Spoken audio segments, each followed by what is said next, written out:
Um, hopefully that's recording. It looks like it is. Yes, on So here. I'll Okay. go straight into my game. Minimize, minimize, minimize, minimize. Okay. All right. So Wolf, yes, I've got Wolf on with me now, and shout out to Wolfgang here, who's on with me. It's his birthday. Yeah, thanks a lot. No worries. And Wolfgang is in Austria, and thank goodness that he is up at whatever hour it is. I'm not sure what time it is in Austria, but here it's 9:20 p.m. Here In it's 2 p.m. 2 p.m. Ah, that's a Yes. reasonable time. Not 7 hours behind. Are you on the Yeah. 21st? We are on the 21st now, yes. Okay, that's Yes, a good actually. difference.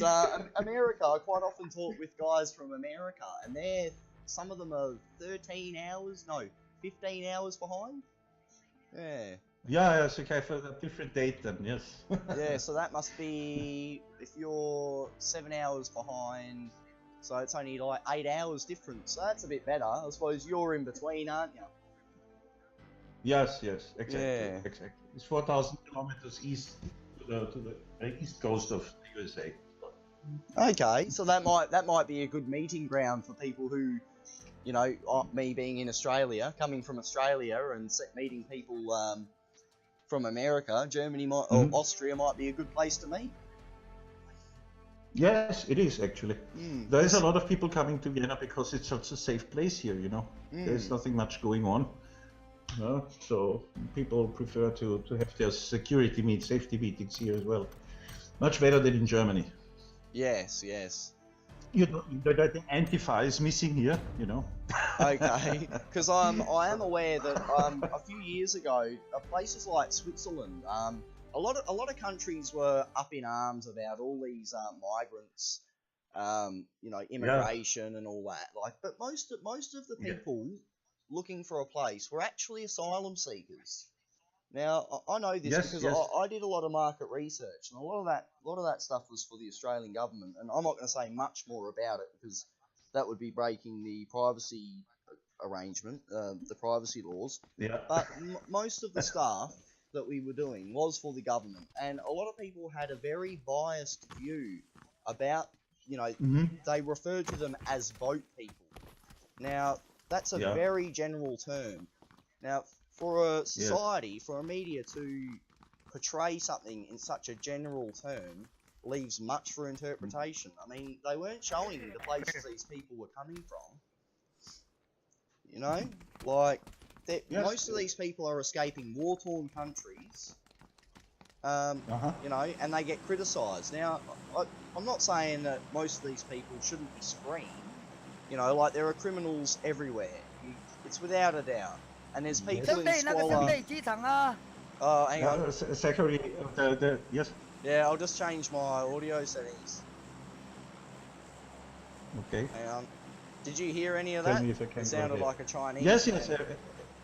Yes, everything. Okay, well, I might adjust my settings a little bit more in a minute. Okay. Yeah. When I see it from my point of view, there was a big invitation of Mrs. Merkel in 2015, as I remember, or in 2014 actually, where she said, "Well, we need people here, in Germany and so on." She went quite ballistic on this. Yes. People started to read flyers where they can, let's say, they are pushed towards thinking that they just come over and they get free housing, everything for free. Yeah. Just come over like that.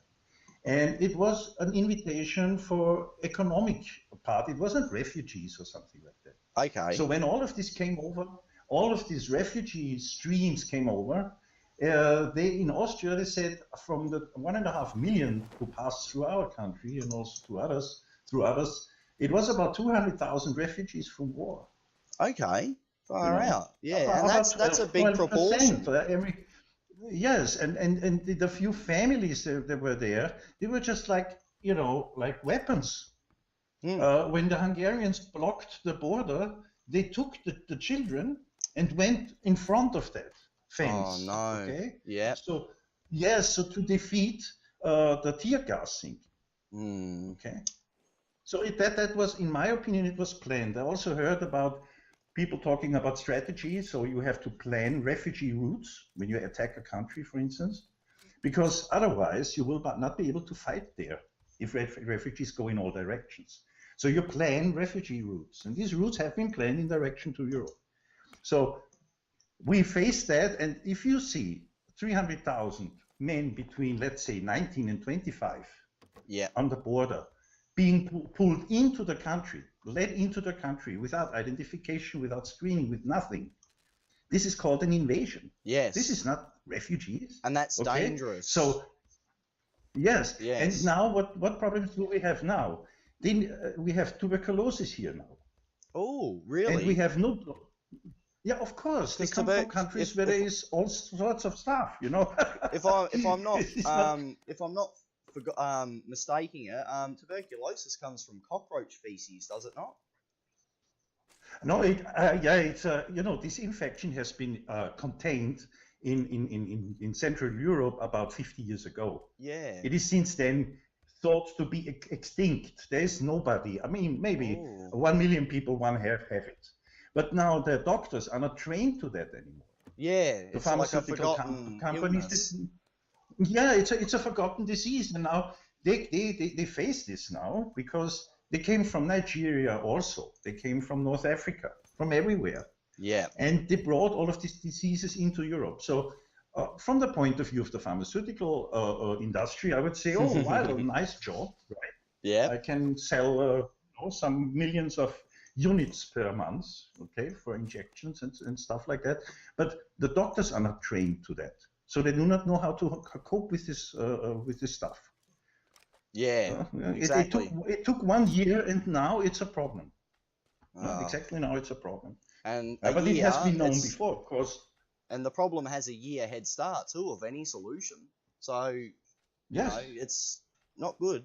Not good at all. They're just running around everywhere. There is no, how you say, what is the name for it? You know, where you contain people when you don't know if they are ill or not. Yeah, you put them into some kind of. I know what you're saying. Yes, it's Yeah, I know exactly. Quarantine. Quarantine, exactly. Yes. So they should go to a quarantine concentration camp where they are screened, selected out, and said, okay, you are ill, you have to be treated. You are okay, you can go into the country. Here's papers and stuff. But all of that didn't happen. Yeah. It was just like letting in 500,000 people at once into a country without identification, with nothing. Those people are just stabbing people on the streets, and you cannot find them anymore.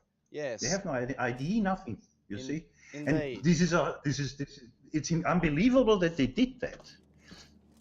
Yeah.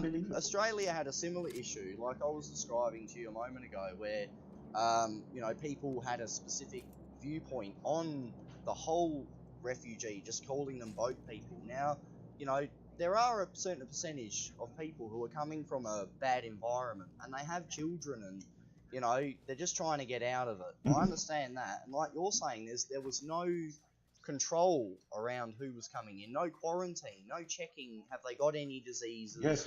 Are they up with their immunisations? You know, we don't want an Ebola outbreak. You know, which is one thing that a lot of people should be thinking about. Like, especially if you got people coming from Africa and other places. Australia, we had this view that you know, anybody coming in was just a boat person, and there was a lot of people coming in from Indonesia. So what they would do is they would just let them in regardless, right? They do their own screening, but they took them to a specific island. Now, if they couldn't be determined with their identification and that, then I think they took them somewhere else offshore. So nothing was actually really associated with Australia. But the whole thing seemed really, you know, cloak and daggers. You know, we're going to do what we want, but we'll just tell you what you think you should know, and you'll form your own opinions and go from there. And, you know, it's they're not actually portraying the actual events. They're not actually screening people to their fullest potential. Yeah, it's just built on pity, you know. Yeah, You see yeah. those people, they are poor, it goes to your heart and you help. This is normal for human beings. But it can be abused, and it is abused all of the Yes, time here. You know? definitely. They fake being poor people. They are not really. They come with very nice clothing here. Mm. Well, I've seen, yes, they were quite good equipped. It was not like, refugees who suffered something. No, no. Yeah, They because were quite good equipped. taxpayers fund that though, don't they? As soon as they come in, they're Yes, granted a but even if better. they, if Mm. Well, even, you're even if they saying came out of the they boat, you're saying, Wolf, that they came in and they were well off already. yes, yes, yes. Far out. Okay. So they're just It skipping. is They're not just like skipping the line. people who's. It was not like people suffered something. It was like a big trek of people who just changed the country. Oh, Okay, true. That's and people were going through France around the same time, weren't they? And there was a big yeah. a few European countries. They had a big line. They would go through it, and they would merge Yeah. out from there, weren't they? They were just Yes, yes, yeah. yes, yes. I It get was in ya. Greece, it's in Italy, in Spain. We have these Yeah. buffer locations where they put people in. But the thing is, from my point of view, this is planned. Nobody can be as stupid and say, okay, let's take in 1.5 million people. We don't know where they come from, who they are, just for fun. I mean, this is not politics. This is that Yeah, would be simply it's crazy, serious stuff. right? They're playing with people's Yes, lives there. If it's a yeah. reality So show, it I must mean, there call must it be. Big Brother. Yes, exactly. But you must imagine this is there is strategic people there with high intelligence in the government. Yes. If they would, uh, if they just would react normally, they would say, "Hey, man, let's close the borders. This is an invasion. We have to Yeah. defend ourselves. Where's the military, right?" But they Yeah. didn't do anything of this, Ah, except the yeah. Hungarians, the bad people. Everyone knew I was on Orban's side because he said, "Come on, let's close this border here. We do not want these people." And he was attacked in the EU from every side. And after half a year, all of the people who attacked him actually did the same as he did after 6 months. He knew in advance because also the German knew in advance what will happen.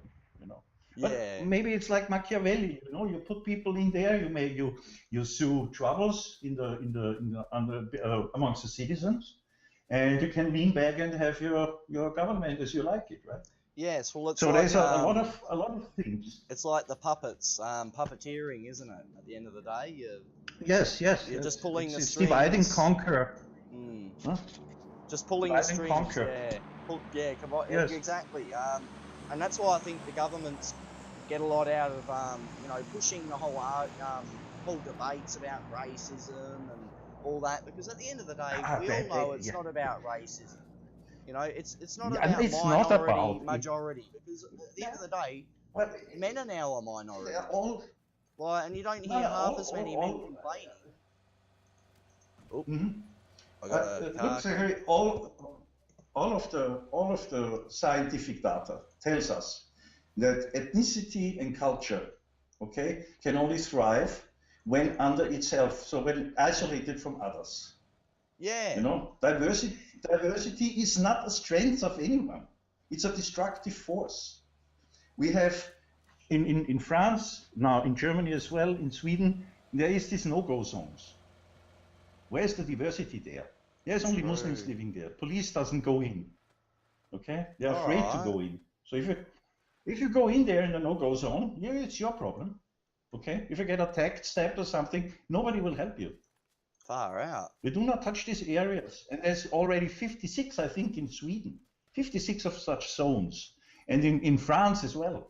If people go pass through, they need a gun. Yeah, I know that. So what kind of diversity narrative should that be?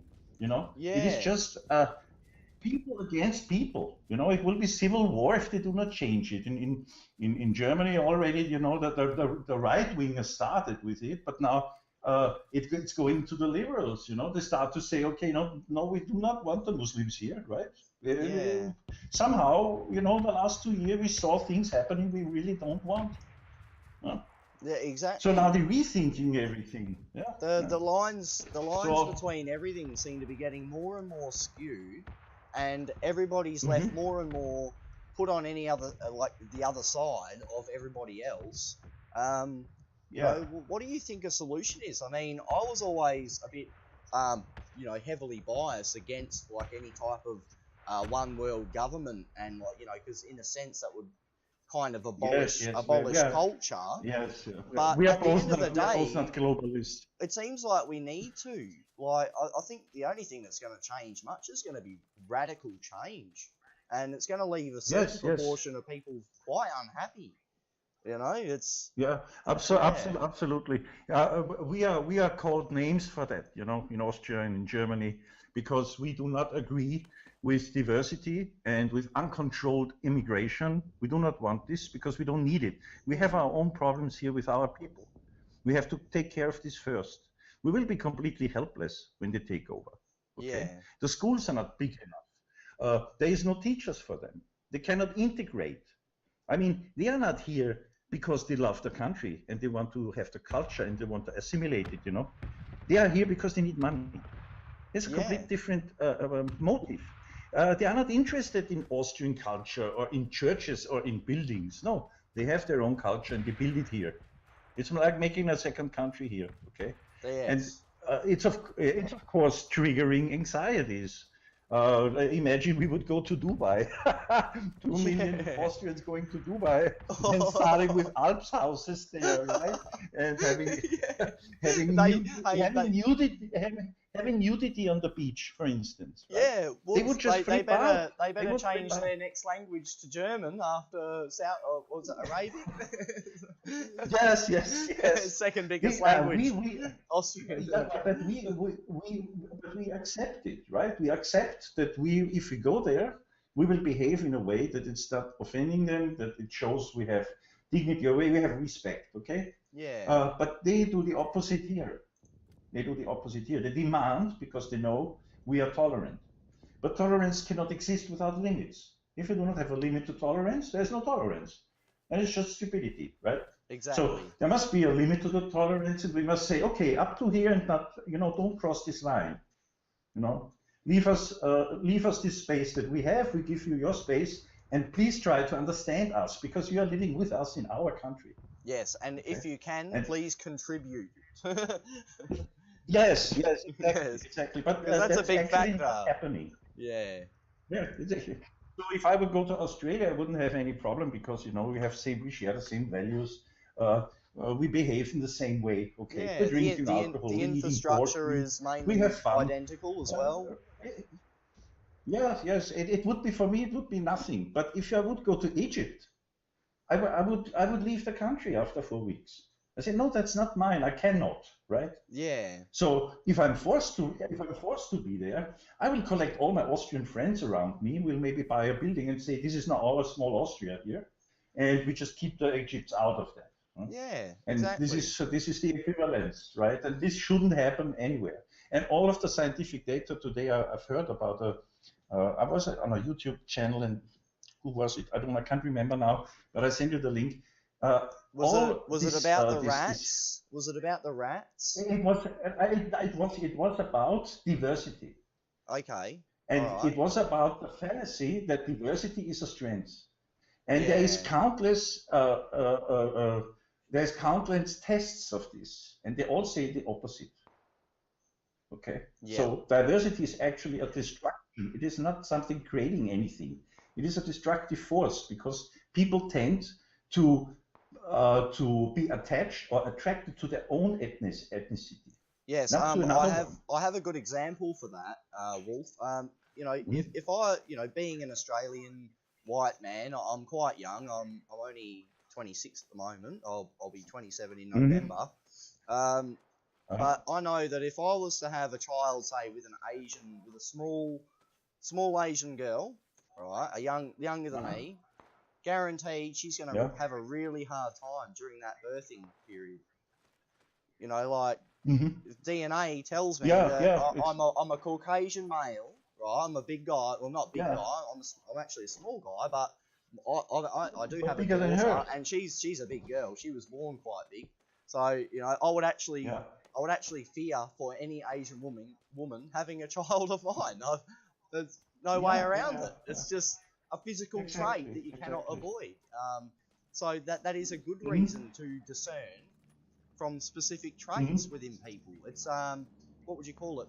A certain level of judgment, not judging them to a solid, you know, like this is right, this is wrong. But it's a discernment. Certainly, it's basically instinct. It's an instinct, yes, right? You're discerning Your from instinct things is that are we do unwanted or wanted.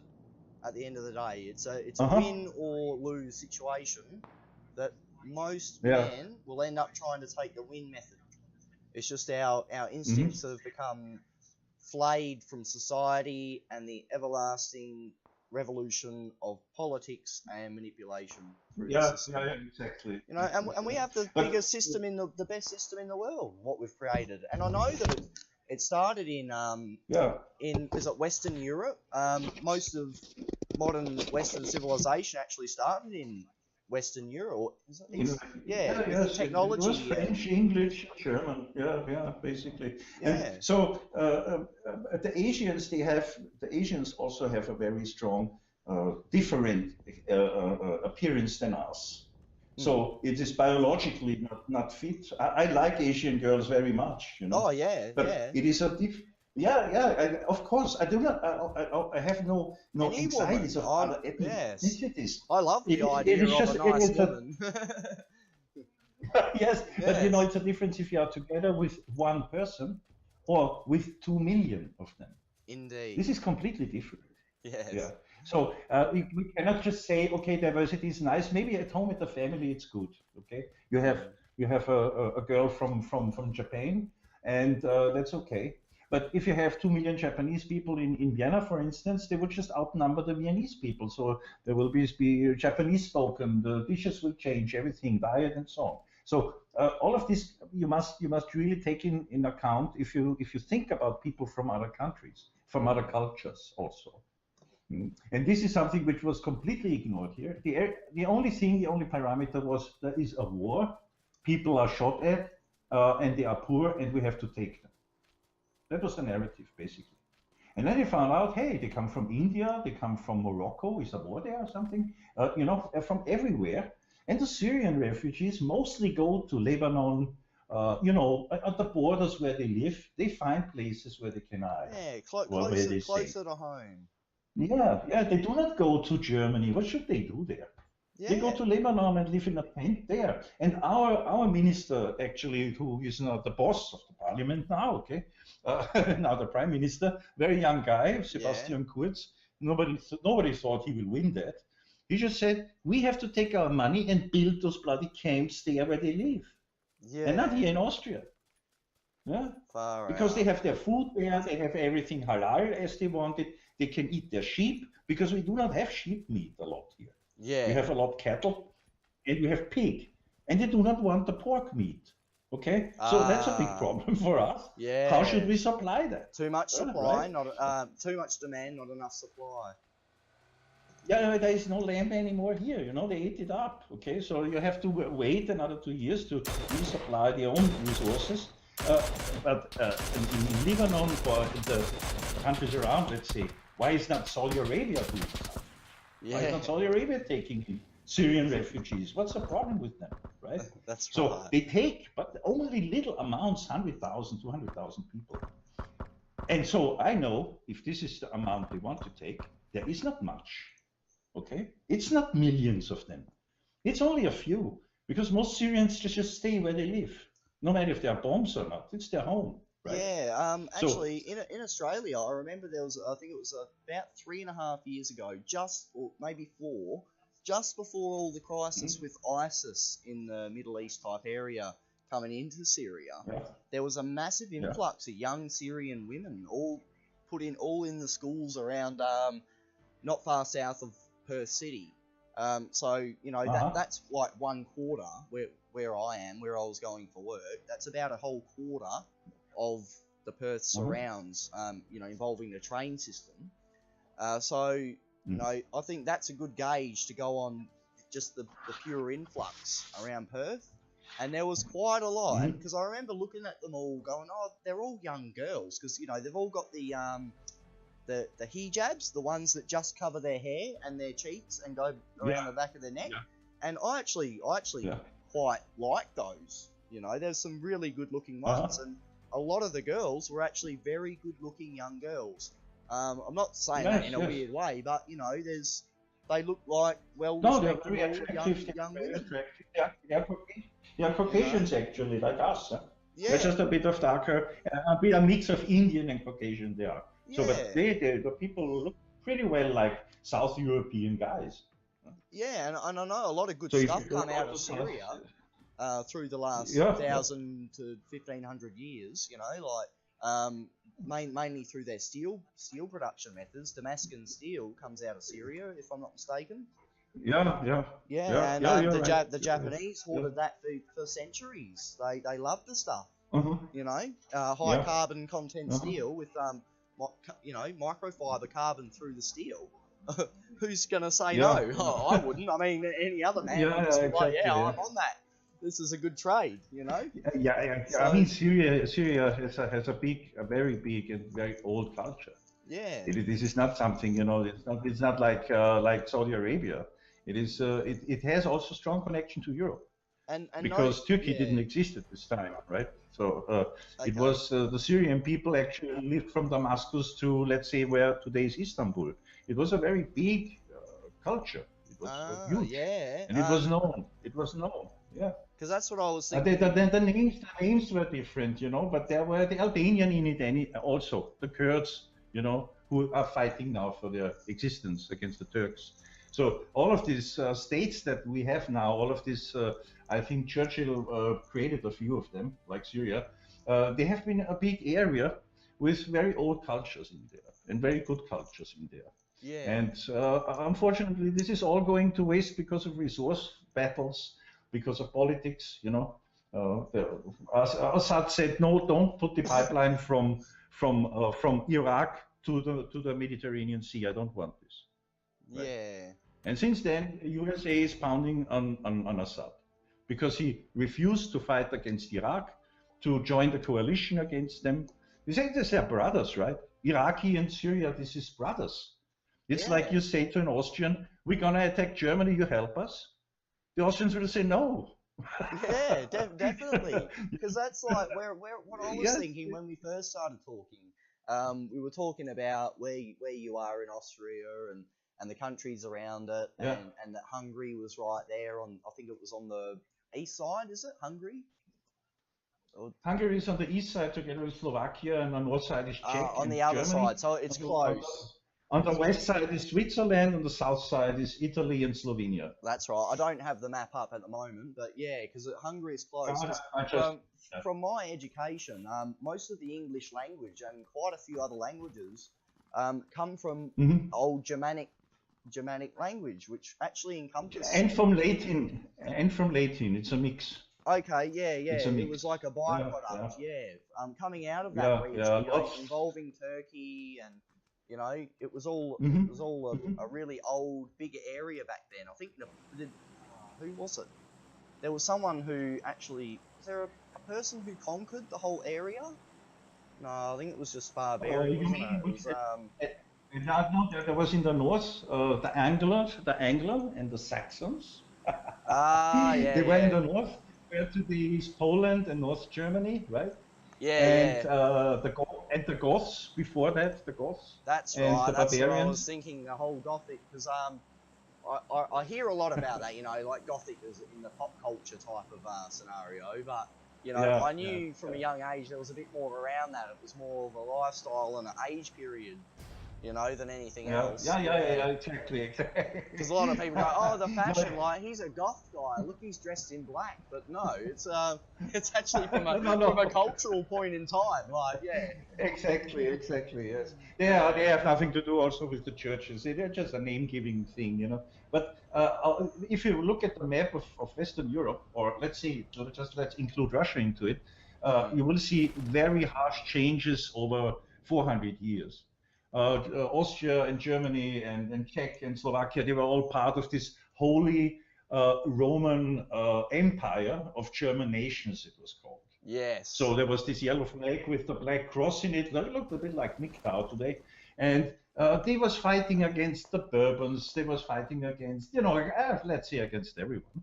And there was a big hassle going on for hundreds of years to bring the people to their places, so to separate the ethnicities, Yeah. That was actually the fight that was going on.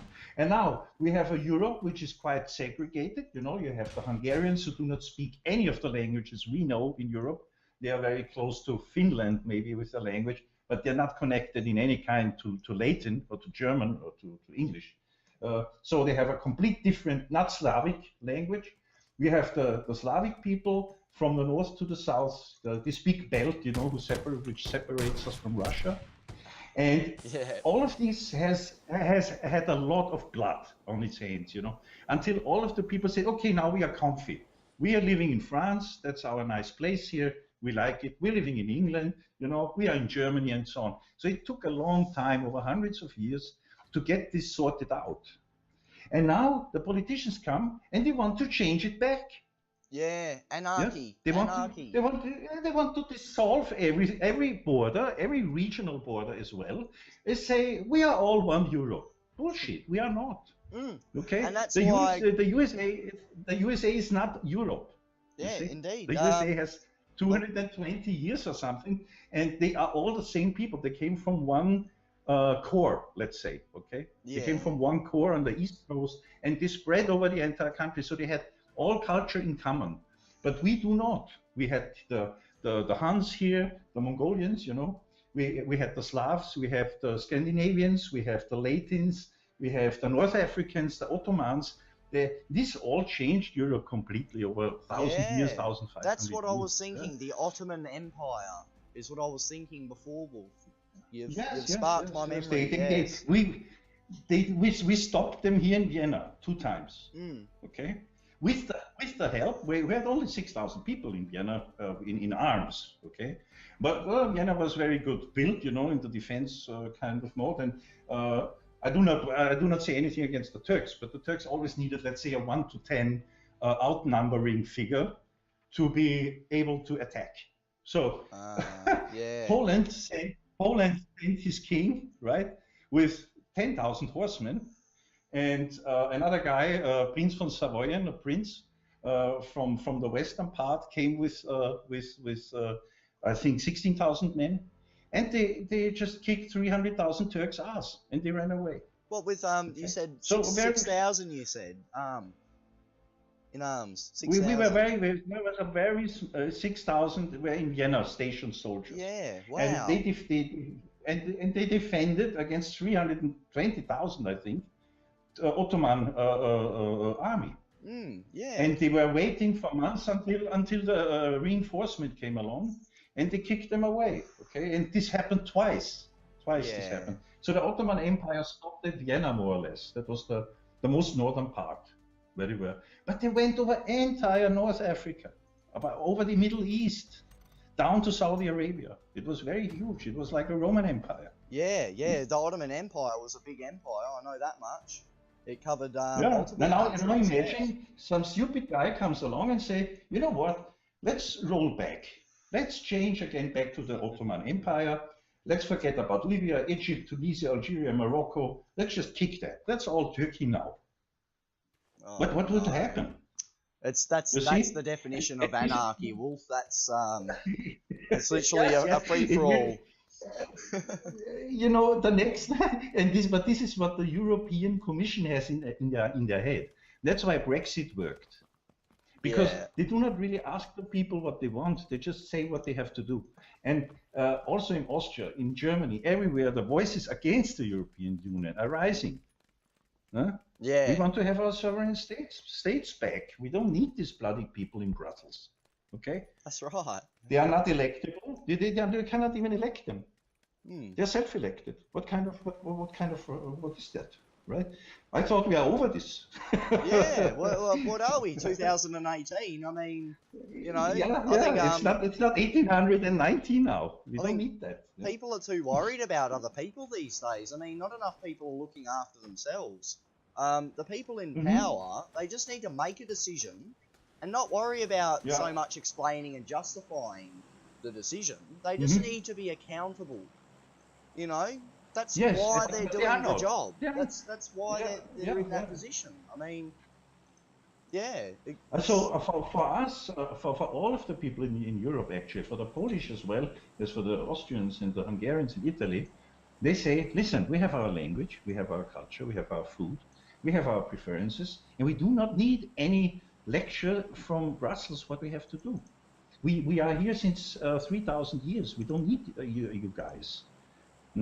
And so now they are very afraid, of course, because, you know, maybe next will be Ireland, Denmark, maybe, Austria, okay, Italy.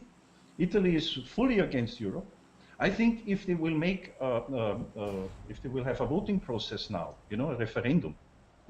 Referendum. They will lose it. They will lose it by 60 to 40. I'm sure. Yeah. Europe will just dissolve. Yeah? We do not need these autocrats, and most of the people are very unsatisfied. They're unhappy with what's happened. Yeah. And this refugee crisis, Zachary, is from Brussels. They imposed on Poland, you have to take, because in your country there's 60 million people, you have to take 1.6 million. And the Polish government said, no, we will not. And they started to argue.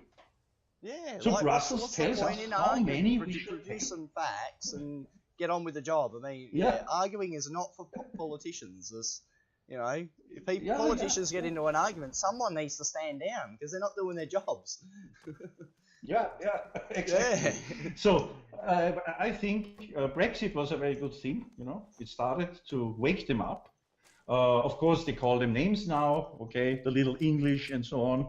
But it's lost. The case is lost. Greece should go. Should leave the EU as fast as possible. Yep. Okay.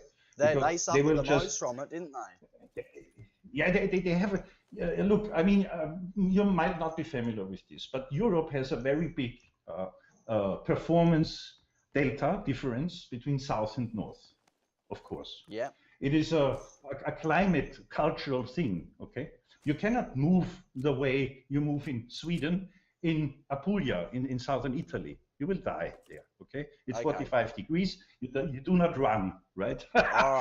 You try to, you have siesta. You go at 11 o'clock, you go home, and you sleep, right? Okay? So this is completely different culture also. It's a different environment. So we have different speed, economic speed. Yep. The economic speed of the North is completely different to the South. So they are suffering because they cannot adapt their currency to the value they can provide. They have to use the euro. And the euro is too expensive for them, so to speak. Okay? Yeah. So the same is with Greece. If Greece can say, okay, we have our drachme back, we can, you know, we can leverage the value of the drache to another currency and make it cheaper for the Germans to come to vacation, for instance. Right? So that would save them. That would save them. Yeah. Yes, they can adapt to the speed of their economic. Now they cannot. Spain is not Sweden or Denmark, right? Yes, this is completely big different. differences. Big difference in culture, the way they work. Yes. Yeah. You cannot compare it to the United States because Texans and Maine, let's say New Yorkers and people from Houston will not differ so much. Okay, they will have same working hours, let's say. But you can forget that in Italy. When you go to Italy from Austria, you have to switch everything. If you want to buy, you go to shopping, you have to make this until 11 o'clock in the morning. Otherwise, the shops are closed until 4 in the evening. Yeah. Okay. So you live differently. You see people during daytime privately. You have no job from 11 to 4 in the hot areas there. In the north of Italy, it's even different. Milano, okay? Yeah. Milano and Rome is not the same. No, it's not the same. Yes, to these two cities, more, even they are different. Mediterranean. Again, different culture, different climate. Exactly. So Milan is like more like Switzerland. and Rome is more like North Africa, you can say. Yes, right? yes. So we have these different speeds here, and politicians at Brussels were very angry about it. We should not have a Europe of 2 speeds or 3 speeds and so on. So as if they can ignore it away, right? And this is this fallacy, this illness in their head. They do not accept the natural biological circumstances under which people have to live. No? Yes, yes. If I'm in Sweden, I know there's winter. There's 6 months. There's darkness. Well, that's exactly right. It's like saying that women and men are equal in every way. It's just not true. Yeah. I mean, you undress me and you undress a girl. There's going to be distinct differences that we can make judgments on there and then, without mucking around, without talking, bollocks or anything, without, beating around the bush. It's obvious. Zachary, it's obvious. It's so obvious that you must be completely delusional to think there is something equal. It's not even the genes equal, damn it. That's right. Okay? Genetically, we're completely different. Yeah, genetically, I've heard that scientists, actually, biological scientists who cope with human beings, say they are not even the same species. We are two different subspecies of a super species called Homo sapiens.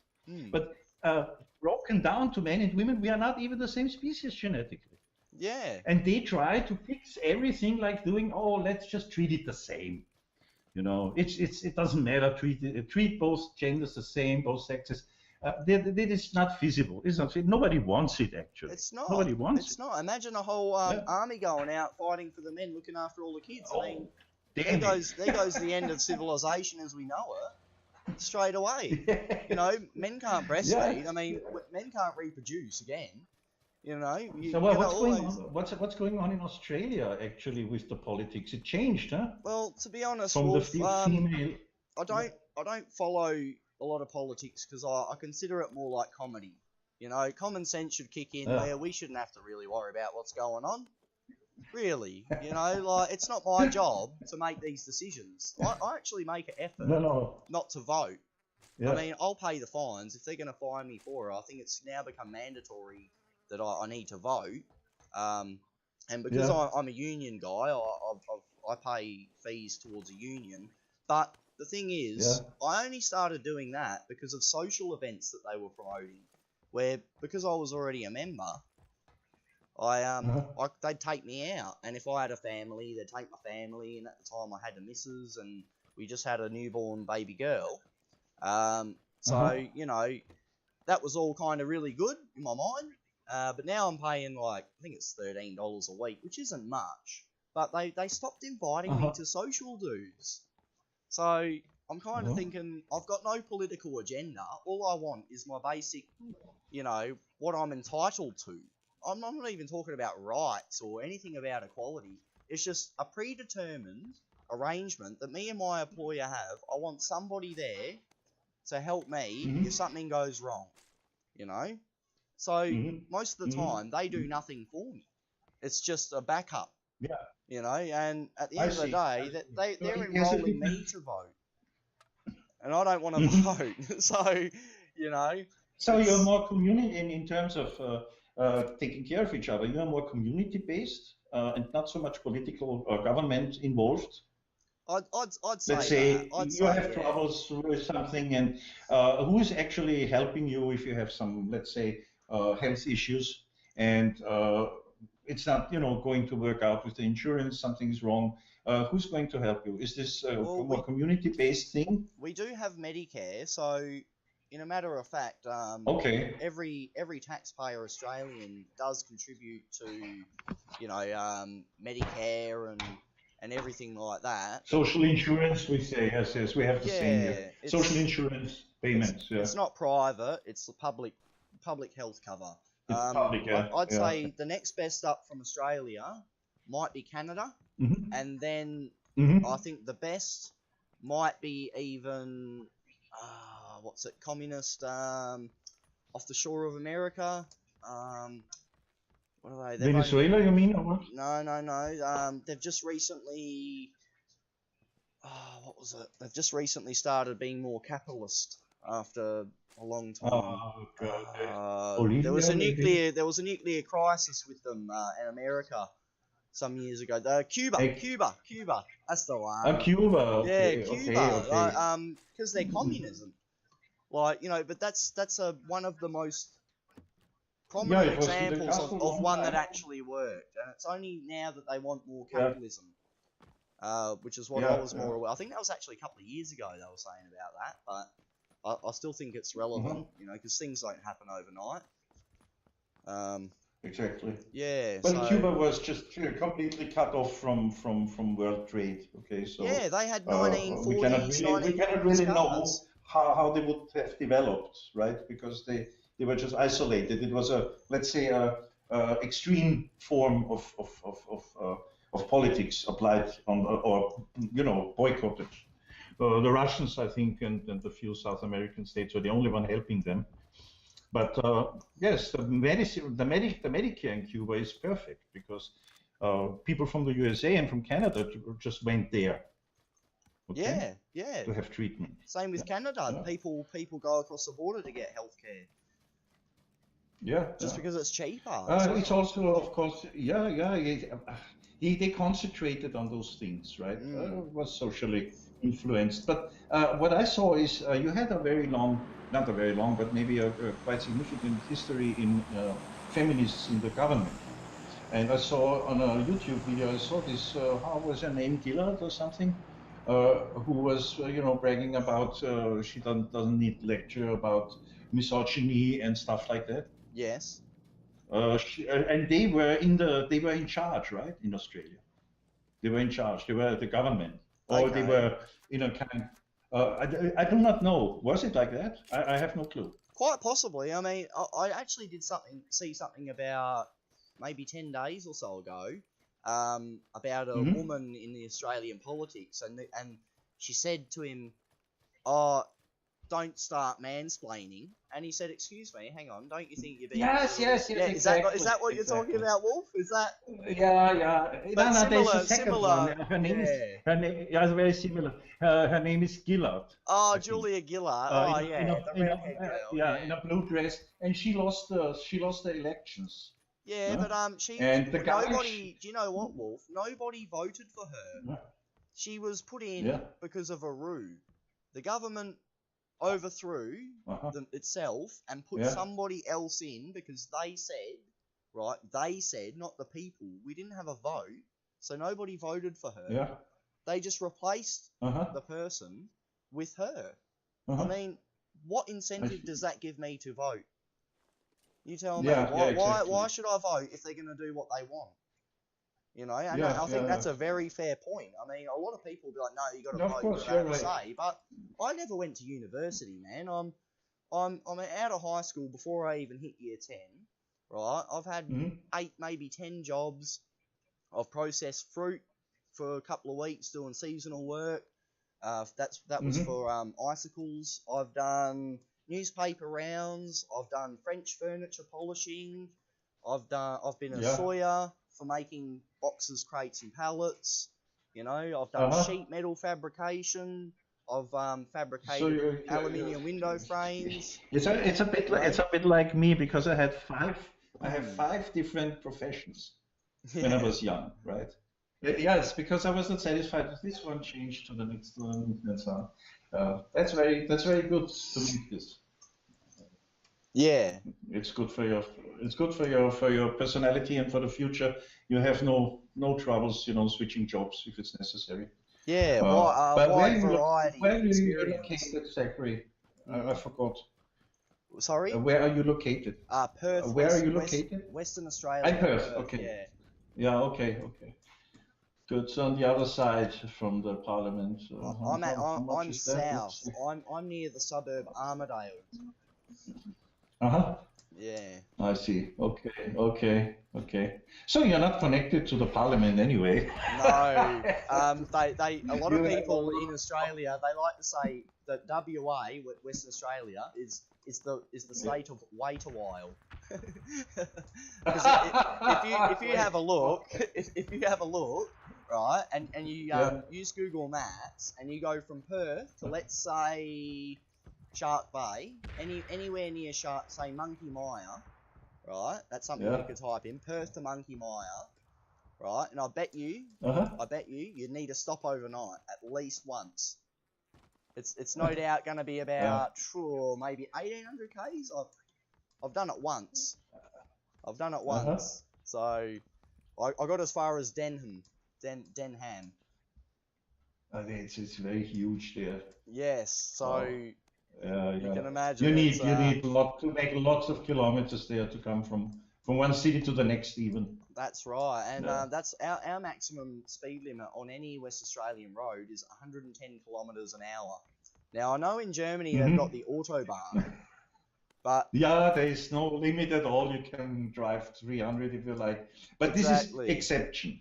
Yes, it's the only country in Europe that has this. So in Austria the limit is 120, 130 kilometers per hour, and in France as well. And on these small roads, not the motorways, the normal roads, it's about 80.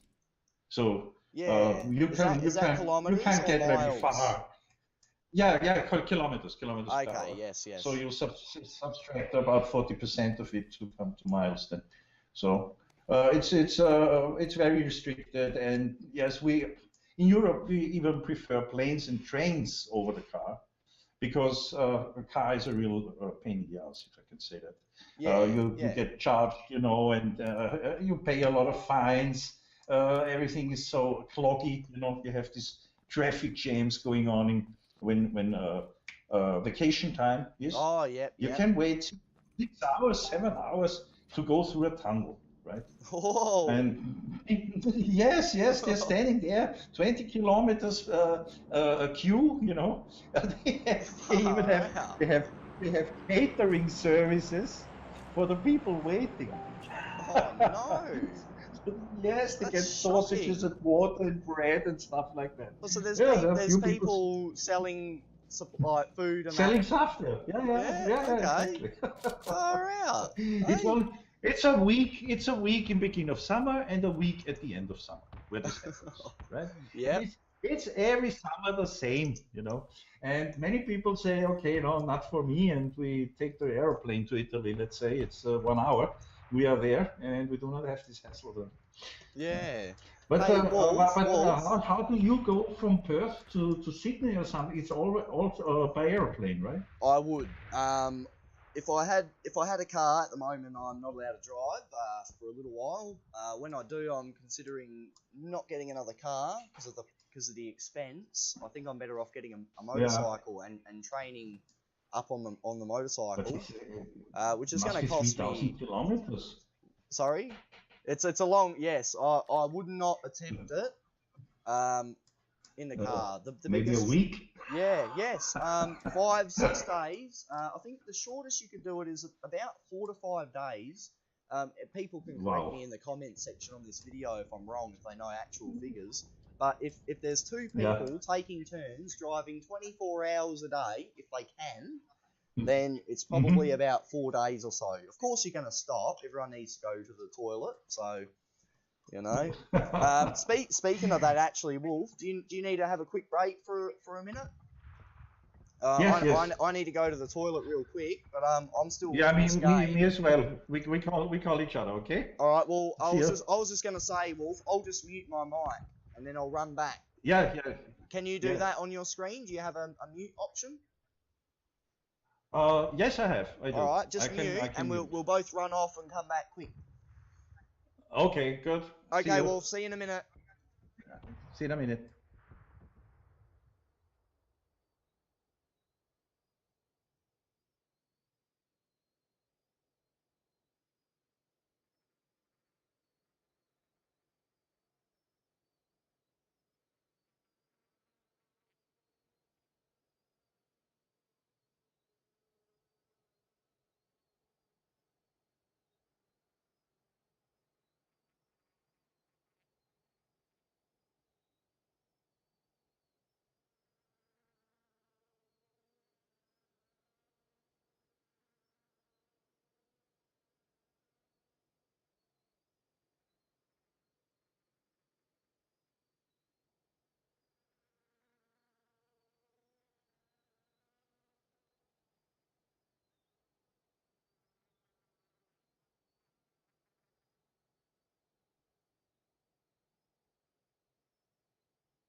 Okay, I'm back. I need to get up and move. Wolfgang shouldn't be a moment. He's probably just going to the toilet, refreshing himself.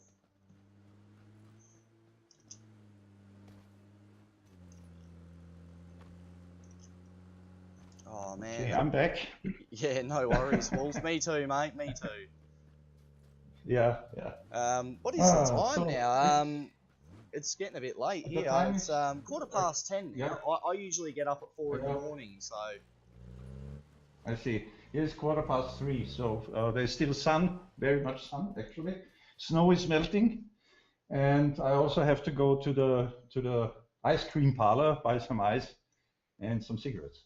Okay, no worries. Yeah. Well, yeah. Do you wanna finish it up now, or you... Yes, as you like. As Yeah. you like. You make you cut it up later. I think I'll put it just put it. together. I think I'll put it up raw. I think everything what we talked since I started will go up. Yeah. Okay. You got no dramas with that? That's okay. Yes. I think so. Maybe I was not right on everything, but it's our opinion. Yeah, so that's we right. can have an opinion. I've probably made mistakes in my logic as well, but that's all just as far as I know. Doesn't matter. It's yeah. We are human beings. We are not supposed to be perfect. That's exactly right. So tell me a little bit about about the surroundings of Perth. I would be interested in, let's say, Helena National Park and stuff like that, or what's going on there. It's a little just green here. If I switch to satellite, I see there's quite a lot of plants. And then suddenly there's desert, right? So in the morning when I get up, it's about 4 o'clock. So I leave just before 5, ride my bike to the train station in Armadale. And usually just around 5, like now the sun's coming up a little bit later, it's cooling down a little bit. I look to the east, the sun's coming up just over the hills, and yeah, they're just full of bushland. There is a lot of vineyards and stone fruit production through the hills. I'm going to get out of this game. I'm going to bring it up just so I can actually make a better description to you. But, where do I have to look at, the north of Perth or the east or the south? East. So east. Okay. Yeah. So south. Helena National Park direction. It's more southeast of Perth. If you type in southeast, if you type in Armadale Settlers Common. Yes, Armadale. The 6112 is the postcode. So to the east would be a straight section. Yeah, Helena National Park. To the south is Dwelling Up State Forest. They have a really good pub there at Dwelling Up. It's right in the middle of the bush. There's an old railway stop there for freight.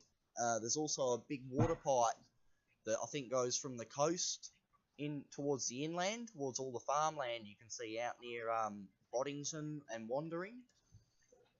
Yes. That's all those little square bits. That's all farmland, cattle and wheat and wheat production and all that.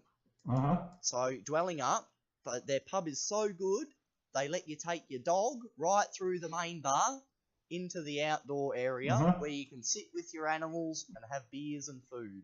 It is so lovely there. I recommend if anybody comes to Perth, they go down to Dwelling Up.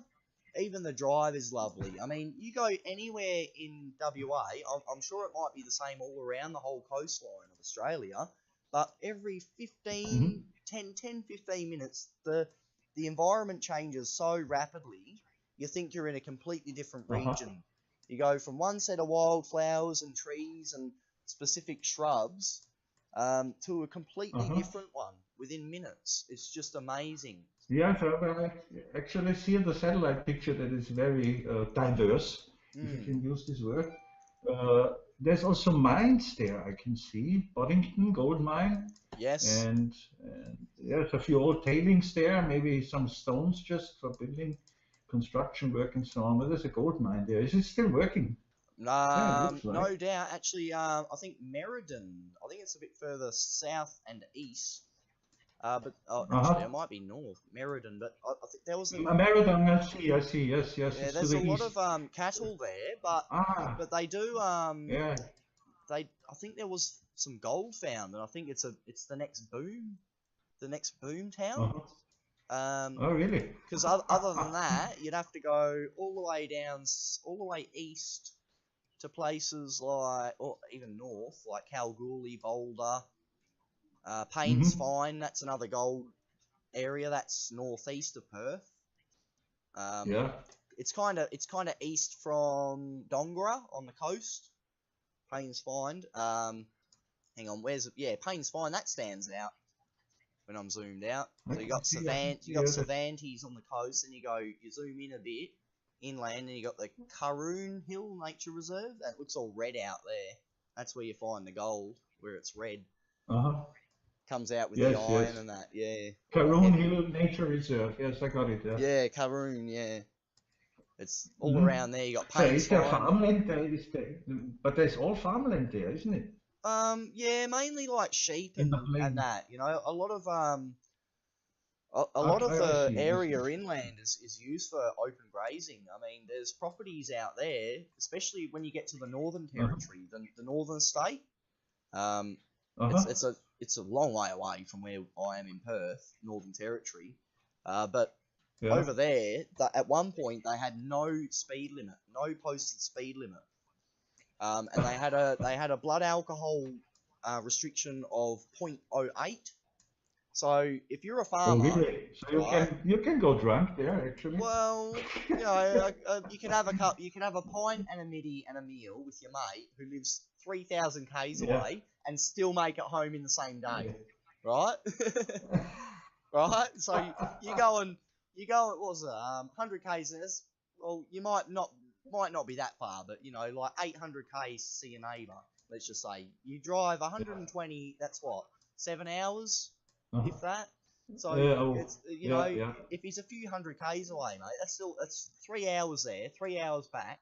You need to talk about stuff about your offences, and you know you've got a boundary with the bloke. You can't just go there, say g'day, and leave, right? So you spend a couple of hours with your bloody neighbour, and then you've got to drive all the way home. But you also want to have a few beers. You know, they had to allow for that, mate. Now they're all stuffed. They can't go and see their neighbours and get home. They got to stay the night, mate. They got cattle and fences, and they got work, mate. Now we had also 0.8 here until 1997, I think. And then when the EU came, it was suddenly 0.5, and then suddenly it was 0.0. Whoa! And this is it has a very big impact on all of, you know, we have this kind of culture, it's called Heurigen, that means it's like a wine pub, you can say. Okay. So after the harvest is in, everything is in, okay? Those people owning the vineyards, they have a little coffee shop, you can name it, or let's say a pub running, where they serve wine.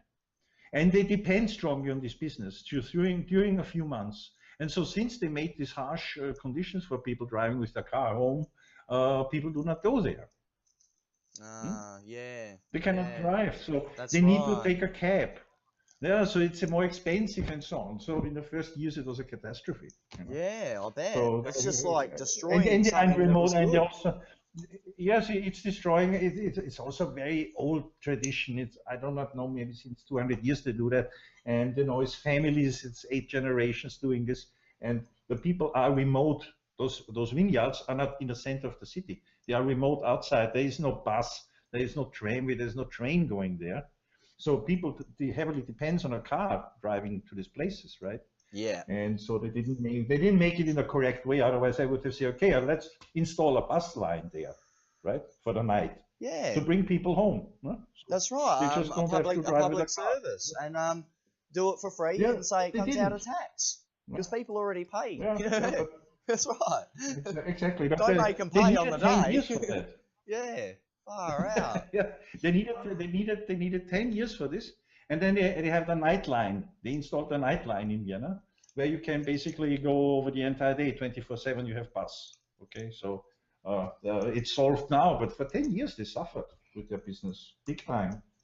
Yeah. Or the one person who is driving was not allowed to drink alcohol at all. Yes, 0. So you know, the woman said, "Yo, I will make it," right? And then after a time, she said, no, you know what? I want to have a red wine now. So the male have to start and say, okay, I won't drink. Yeah, And then they yeah. often ended up like this, you know. The man had not a very good evening. His That's wife right. had plenty of fun. And then he had to drive home, you know, 4 or 5 people. And yeah, I know this from my friends of mine who experienced that. And that was always kind of quarrel, you know. Who is going to drive? Yeah, That was a quarrel. exactly. Like over here, because we've got a lot of areas that are, you know, I'm in the city. I'm south of the city, but I'm not out of the city, if you know what I mean. I'm still in the big city. Yeah. So quite often I think about going out the bush, and my dream life would be chickens and goats on a, you know, on a few acres, cheap land. I don't have to have anything on it because I think it'd be pretty cheap to make my own accommodation. You know, as a man, Yeah. knowing what I need to keep warm, dry, and you know, we don't need much to get by, especially if we're living to work. That's my biggest thing. What's the climate? Is it like in Italy or so? Or do you have winter with snow? From my memory, you could call it semi-arid. Hang on. Okay, okay. Perth. I'll just type. So it's look it quite up. warm over the winter time. In the winter, it can get. It's winter's mostly muggy. So where are we? March, But May. it's not freezing. It's So not freezing. June, July, August are our coldest months, with a minimum of 10 to 11. 10 in August, 11 in Okay. June, with a maximum of about 20 degrees. And this is just an average. Okay, so And so usually, it's like in Italy, basically. yeah, that's right. Yeah, it's very similar to Italy. I actually remember being told that in high school. December, it might rain for one day. January and February also for one day.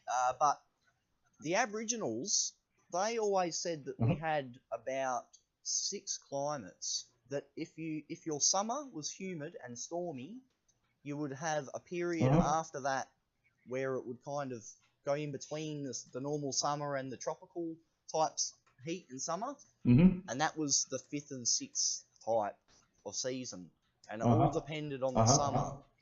When I was growing up, so I was born in 91, so maybe in 96 to 98, yeah, probably up until 98, I remember every other year around November there would be like these crazy intense storms, and I used to wake up at night, and my mum and my sister were there, and you know, I'd be like, Mum, and my sister's like, oh, Mum, you know, and what's going on? she's like, oh no, like it's okay, and she took us out into the lounge room. We opened up the big curtains, so we're looking right out the front windows and just watching it all. And she's like, oh look, doesn't that look good? And you know, so to me, a good lightning show is way better than fireworks. You know? So it's quite active zone there, as I can see on the map or on Google Earth.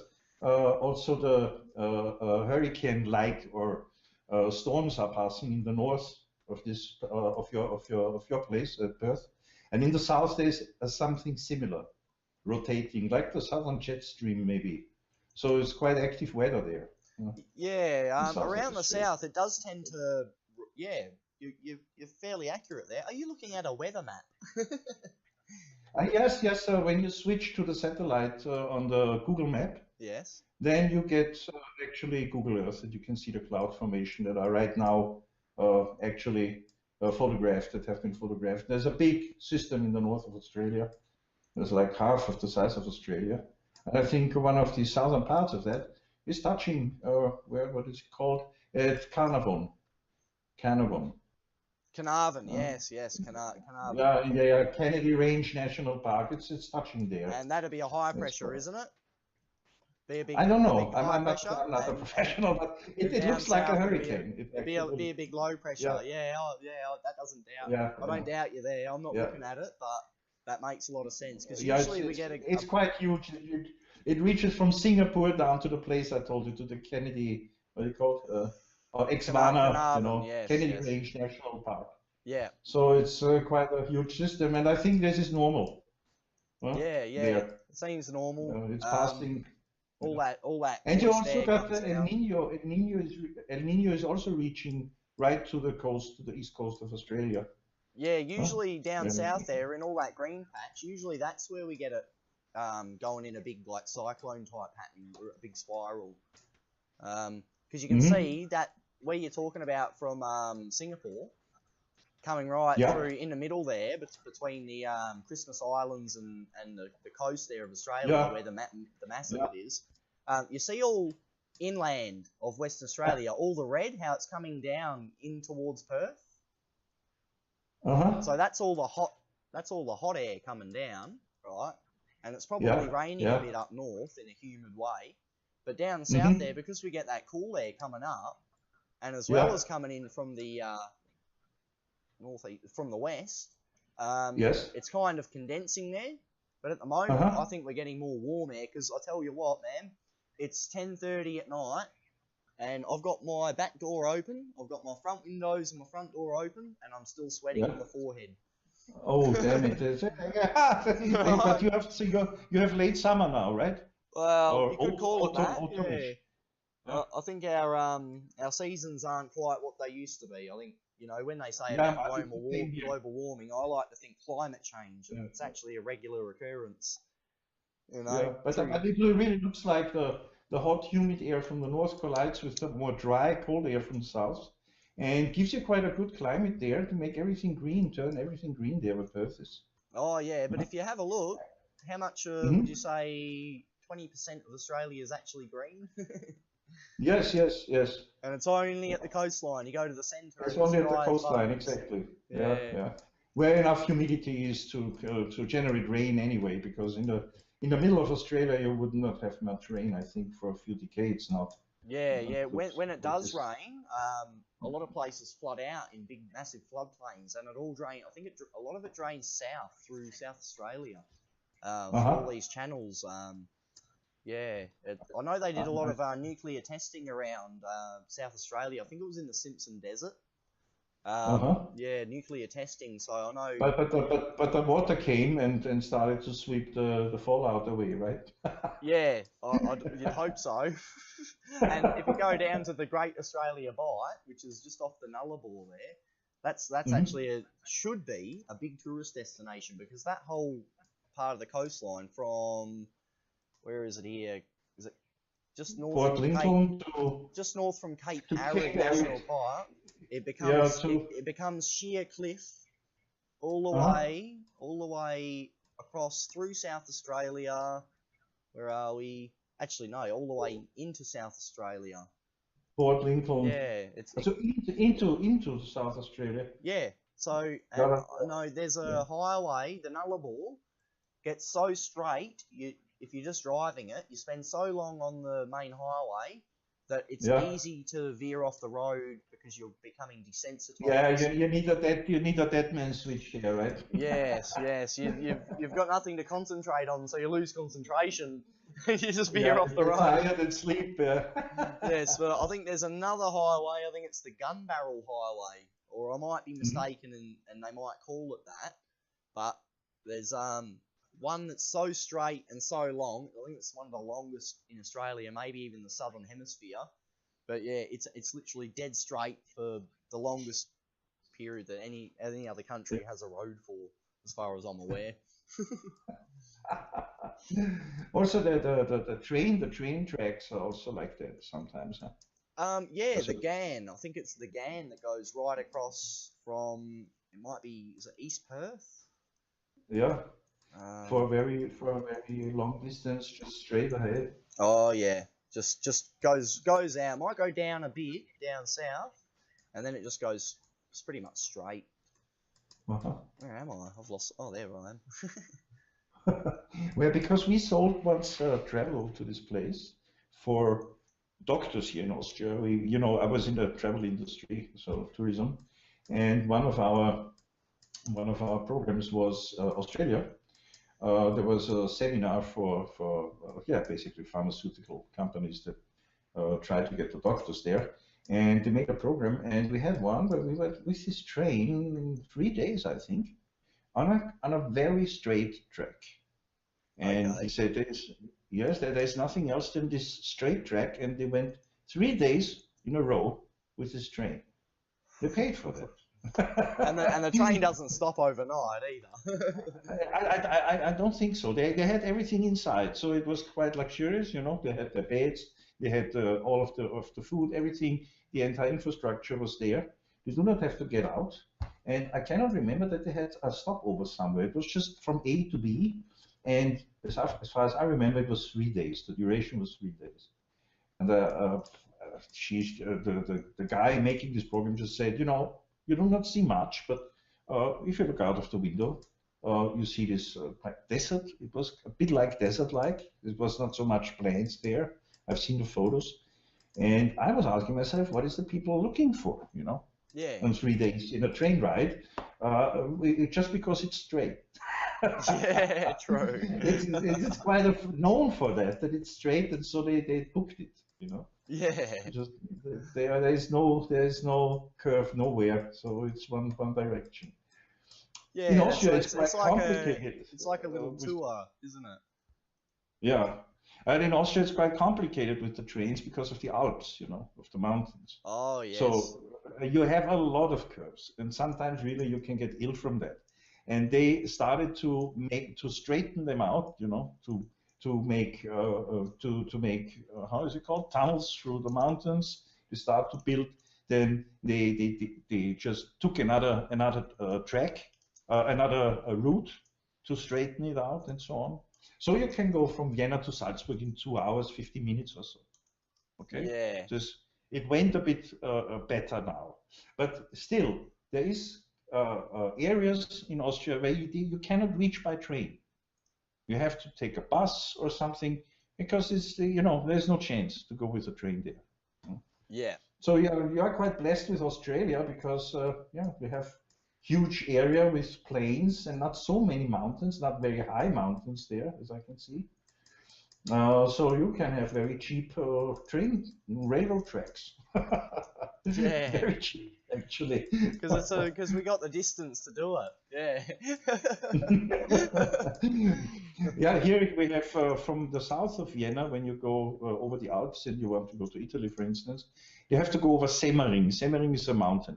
It is the smallest one from a quartet, I think, or 5 of them around in the area where you can go over it. And I think it was in 1890 or so, I cannot remember really, a guy built the railroad track over the mountain. So it is a very nice view you have, okay? You go over this mountain. It needs, I think, an hour to pass this mountain. And it goes up very slowly because, you know, the elevation. And you can have a very good view. And so now they decided they will have to make a tunnel through this mountain because they save 25 minutes. Yes. But it costs a fortune.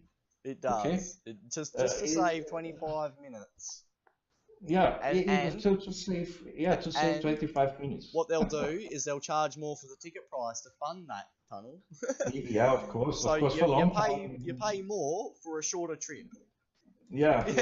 But this project is now on since, I'm not sure, end of the 90s, and it was a big fight going on because, you know, it affects the entire infrastructure there.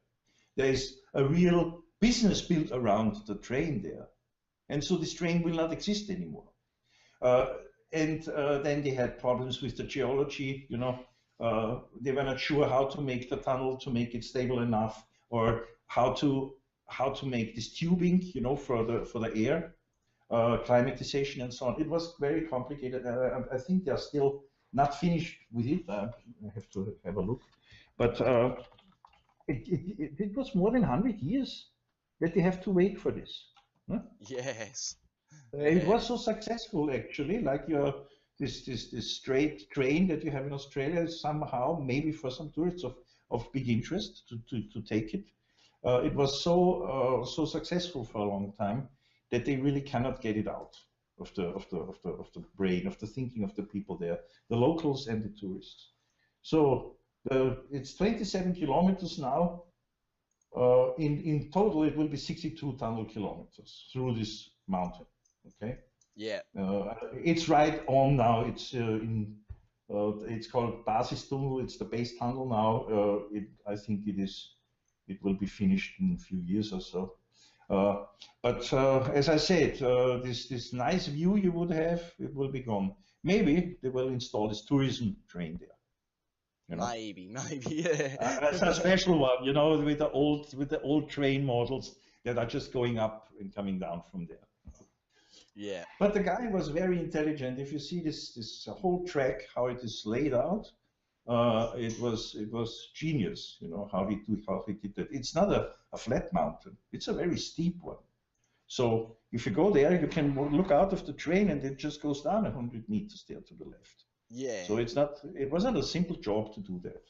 No, it's a feat of engineering. Yes, it was a long time ago. So they had horse carriage at this time. So no hydraulic tools and stuff. Okay, so they made everything by hand, you know, with chisels and hammers. Maybe dynamite as well, if they could get away with it. Yes. Lots of that. Yeah. Bit of black powder, boom. So, but Zachary, we are actually MGTOW, so shouldn't we talk a little bit about some girls? Actually, we'll give it a few minutes. It's getting a bit late for me now. It's coming up to 11 o'clock, so I'm only going to get less than 5 hours sleep tonight. But that's okay because we're going to help other brothers out tonight. We've had a very long conversation and we've covered a lot. Yes, which is quite brilliant. You know, I was maybe thinking earlier about saying maybe we should do a bit more and kind of come up with we'll discuss some subjects prior to doing some. And that way we're a bit more focused next time if you're exactly. But yeah, like as far as girls, I've been out of a relationship now for 9 months ish. I ended up, you know, had a bit of dramas there, and then I ended up pulling the pin on it because I realised it wasn't worthwhile to pursue that avenue as far as relationship and life choice. So I decided to pull the pin. I'd already rented my own house after being homeless and staying with my cousin for 2 weeks on the couch, and still doing my full-time job. I didn't get to see my daughter or my dog or my cat for those 2 weeks. That was the worst probably thing I went through, even after losing my mum from bowel cancer. Jesus. And my sister, hang on, Wolf, my sister, right, out of the inheritance, went to the UK and took $12,000 of what should have been mine. I still got some money, but you know, half is not half unless it's half. You know, 12,000. There's a big difference there between going halves. And then me missus at the time, she miscarried, and then she got pregnant again. So the whole idea kind of built up on me. We had our own house. We ended up moving into her mother's because of termites. We had termites in the roof, and she was worried because she just had our daughter, and so they can fall down, of course. She was freaking out. I was saying, oh look, you know, like they've got to get an inspector out, so you know, we got to wait. And then she's like, no, we need to move. I said, all right, you find us a place to move, and we'll do it. Because obviously I had to do all the hard yakka, lift all the stuff and move it. And she couldn't find a place. She goes, oh, you need to give notice. I said, we don't have anywhere to go. She said, oh, we can go with my mum. I said, look, that's not something I want to do. You know, went backwards and forwards for a long time. I expressed my concern. We moved in there. Had a bit of a problem. I don't think I should go into it. But had a bit of a problem. So I moved out. I didn't go back there. For 2 weeks, I ended up getting my own place. I maintained my job. I made every effort to get back with her. All for her to just turn towards being a born-again Christian, some type of weird evangelic, you know, like that was never, we were never like that. I knew her for longer than we were together. We were together for 6 years. I'm only just coming up 27, and, you know, I knew her for another 5 years before that. I knew her since I was like 15. Right, and yeah, you think you know a person, but I tell you what, as soon as they have a kid, priorities change. Yep. Yeah, yeah, it's completely different. Yeah. So So I, yeah. my story is much shorter. I was only 15 months married, but I was married to an Ukrainian girl, Mm. and because I'm not a moron, I just was checking out Ukraine before, of course, and you know, I knew a lot of scamming stuff went on with Russian and especially Ukrainian girls. Yeah. So I was not really sure how to handle this. But actually, it turned out she was a very nice person. She was probably maybe the best person in my life. But unfortunately, she had a trait, personality trait, borderline. Mm. It was not exceptionally strong, we must say, but a mild version of it. But it was enough for me to have serious problems with it because I wasn't informed about it. So it was destroying slowly. You know, it was like dissolving everything, like an Yes. acid. You see, you're not familiar with borderline. Doesn't matter so much. Just imagine you have a person who has strong mood swings, who can have temper tantrums. Okay, Isn't that all so women? yes, actually, psychologically speaking, every woman has borderline, Well, but that's the the trait. emotional quotient coming out, not the Yes, yes, intelligence yes, yes. quotient. Let's say the control of emotion Yep. in women is between, let's say, on a scale from 0 to 10, the borderline has 1 to 0, no, so no control at all. Mm. And the real good women, okay, the ones you think not possible, they have about 9, let's say, of control. So they Yeah. have themselves under control. But the fivers are the ones we actually face in daily life. So in the middle. And some of them have this really, I do not know what was with your girlfriend, but some of them have, you know, the anxiety part in the 8 and the Yeah. brutal, the violence part in the 2. Okay. But the ones who are really dangerous, like mine, are who have everywhere, in every symptom, a 6 to an 8. So you have no clue what's going on next 10 minutes, what will happen. Yeah. And this kicked in 100 days after I married her. So Ah, there was okay. I had no clue that it will develop like this. As you said, you think you know a person, and then it doesn't matter if you know her for 30 days or for 20 years. Yeah, or a There's 100 days or 6 years. yeah, Yeah. it doesn't really matter. There's another person in this person, and no matter how long you know this person can come out of it. Mm. Okay, and you are completely surprised. What's that? Yeah.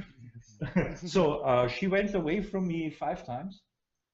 She had very big abandonment anxieties, and she always came back. And 6th time we just closed it.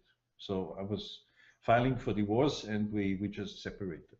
Okay. Okay. Was that did you initiate that separation, like out of your, make Actually, the she decision, or did. she No, did? no, no, no. She did all of this. Okay. And yeah, yeah. She was so afraid of me leaving her that it was painful for her to have this fear. So she left me that I cannot leave her. So just to get rid of the Oh pain. no, This is that's kind of yeah, paradox what's logic, the isn't it? word? Melancholy, like you what's the word? It's like nostalgic in a way because it's something that could have It's a worked, but self-fulfilling. It's a you know, self-fulfilling prophecy. yeah, you love something, you let it go. Like that actually sounds like Exactly. she did the right thing there. Exactly. Yeah. Yeah. But she did it because she had so much pain of thinking of this, and jealousy and stuff kicked in. So it was very hard for me because I didn't give her any reason to be jealous. But I wasn't seeing friends for a year. She kept me isolated, basically. Ah, yeah. So she really tried to own me, right? And so when I said to her, listen, what I do for you, I do because I want it, not because you manipulated me into doing it. Then she lost this belief that she did all that I do, you know, that she was actually the source for it. And so her control was gone. And so if she has no control over me, she's afraid that I will leave her, right? So, and this Yeah. exploded. In this last time she went away, I filed for divorce, and then we agreed that we will have a mutual divorce because if I file for divorce, she will have a bad point in her curriculum. So we changed that, and then she went back in her country, and there's war now. And so from my point of view, it was a complete self-sabotage from the beginning to the end.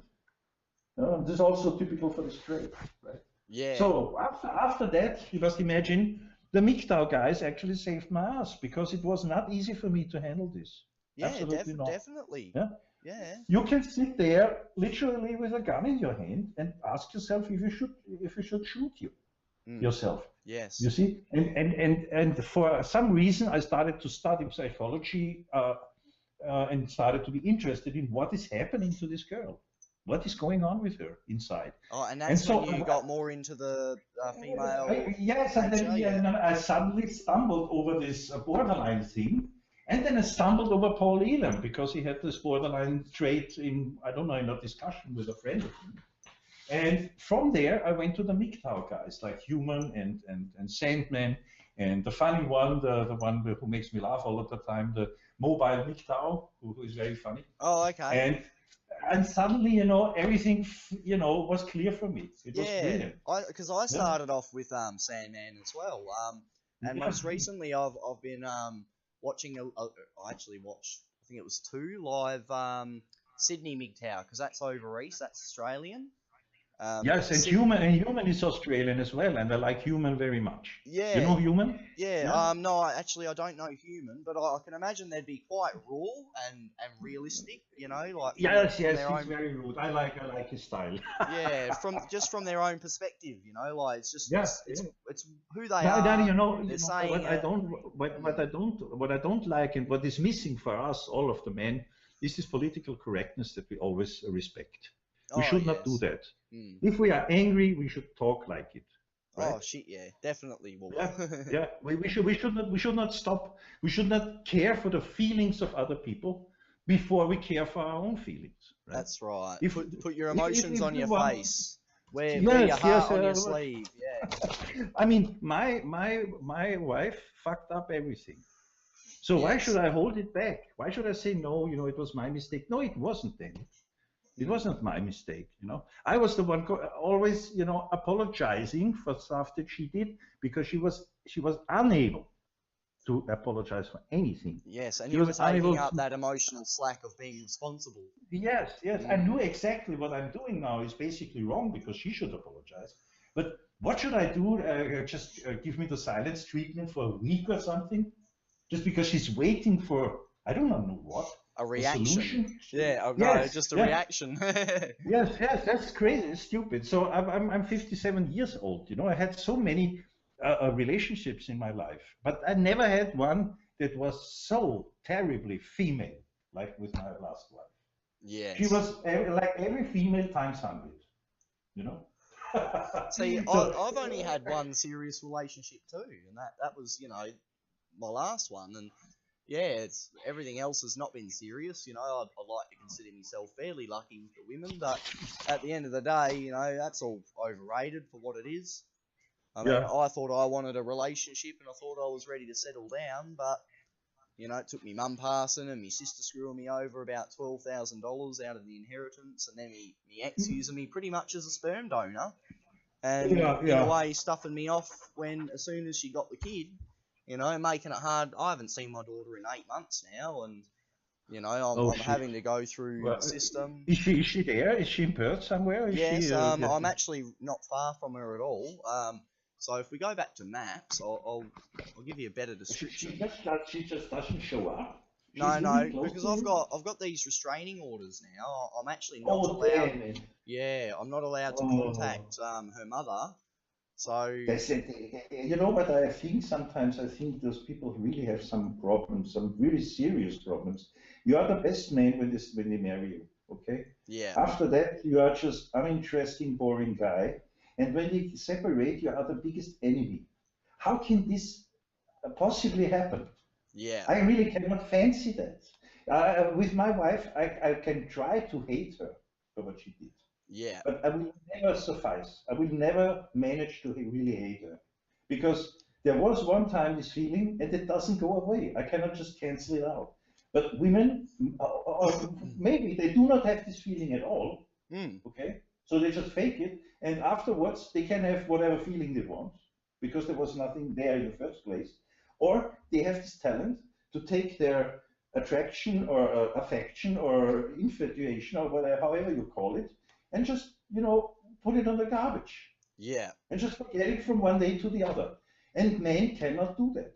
that's It's right. very hard. It's very Okay. hard. Wolf, Huh? I'm gonna take a picture on my You- phone, right? And then Yeah. I'm gonna Hmm. send it to you on Messenger, and you Yeah. can Okay. see. Before I send it, I'll just describe. The grey dot near the cursor is Yeah. where roughly near where my daughter is, and Uh-huh. the blue one on there is Yes. where I am. So Okay. Okay. okay, so I'm sending it now. It's on the same Okay. screen, so you can see. Yes. Yes. I got it. I got it. You got it? Yeah. Yes. Ah. Okay. I see. I see. So it's So in you are around there, and I'm okay. I'm near the blue dot. So Uh-huh. yeah, So, that's so so that is that close it is. yeah. I could probably walk there in 20 minutes if I had a vehicle. If I was riding my bike, it would be half that. If I had a vehicle, half that again. Yeah. Yeah, so 5 minutes by car, and But what about you? You have separated yourself from her successfully, well, or because no, it's 6 months with me, with you it's 9 months, so well, it's no. pretty With much me, it was still in the range. 6 years, Wolf. No, 6 years. no. I mean, Oh, since you were oh, separated, yeah. it's 9 months. Since I seen the daughter, yeah, about eight to Yeah. 9 months. Yeah, So and if it means 6 months, and I know exactly this is not the end because uh, with a borderline, I know it will last at least as long as the relationship lasts. So 15 months around that, yeah, until you get over this borderline abuse, because it's just it's taking your hormones in a roller coaster ride. Okay, yes, yeah, so you need to get rid of this. But in your case, yours seems to be not a borderline. I mean, not an official one, maybe. yeah, yeah. But you was together 6 years, Mm. so this is quite a lot to get over it. Huh? Oh yeah, definitely. Yeah. Yeah. Yeah, And I so you went have through two a lot of kids. the what they call red pill rage, up Yes, until yes, yes. recently, I and can every imagine. now and then I still express a little bit of that, people might say, oh, he's a misogynist, but no, I love the idea of a good woman, but it's too bad it's Yes. like hunting for a unicorn, hey? Yeah, exactly. No, my answer to that, if somebody, I was called everything by women, especially. I have a lot of female friends. I Yep, only have two male friends, but 6 or 7 female friends. I do not know why. Maybe I'm a complete idiot, but I attract women, somehow. But I'm kind of womanizer or something. maybe And it's your yeah, personality. yes, yes, so I'm kind of person that women they see, I can take something from this guy, maybe I'm like that. And Yeah, whenever I come to this issue and I start to talk honest about what I think is the reason that men and women are no match in a relationship, they have all this Narwhal syndrome. The first thing they say is not all women are like that. yes, And I can say, like Jordan Peterson pointed out correctly, all women are different in some aspects and very same in another. I agree. And yes, this is maybe the best description I ever heard. Yes, And it really disables the argument entirely because you cannot say no to that. So the basic biology part of it is the same, okay? No yeah, matter what, it's the same. And their behavior is based on it, as ours, the male one, is based on our biology. So it would be just stupid to dismiss that as error or something. It isn't. It is true, okay? So they just shut down. They start not to talk to me again. And there's yeah, always coming up the argument, you have been hurt. Uh, come out of this hole, you are in. Uh, yeah. look for another girl like this, they come out Yeah, and there's one out there this, for you. You just got to look for it. What? Spend my life savings? Waste away my retirement fund? Oh, yeah, alright. And then come out of it in debt because you had to borrow money against the house you half owned. and I often tell them, okay, maybe there is this unicorns, it's maybe 1 in a million or 1 in 10 million, but I do not have the time to look for them. That's I right. cannot have a relationship for 6 months with a million women just to check out where the unicorn is. That's And right. it doesn't. And I really refuse to believe they are there at all. Yeah, oh yeah, like there's Yeah. Definitely. This is just, it's What's just right for our one person fantasy. is not going to be right for another person. And to say that there's one Exactly. out there for you, it's like Yeah. saying that the stars are red. I mean, Yes, yeah, yes. a couple of stars are, but they're not stars, they're fucking planets. You know? Yeah. You gotta look at the big picture and then work out what's actually going on before you can say Yeah, something like yeah. that. I mean, Well, in contrast to you, I was very lucky because when I was a musician from, I was thinking 17 to 20, 28, 29 years, so about 10 years, I was on stage all of the time. I had no time for family, no time for girlfriend. I actually had every night, I had another girl. So yeah, over this time, it was thousands of girls. Everything went quite, how you say, boring, because, you know, if you know 100 pussies, there's not much difference to thousands. indeed, Okay. indeed. So it is getting boring. And to settle then with by the end of 20, maybe. So I did not have this problem that I had early on children and a family. Huh? Yep. So I had this luck to, I was lucky enough to have a very good, nice, funny life until I was 30. And that was my first marriage. I was 29. I was married for 3 years with a single mother. Yeah. Okay. From Okay. today's perspective, I was an absolute sync moron.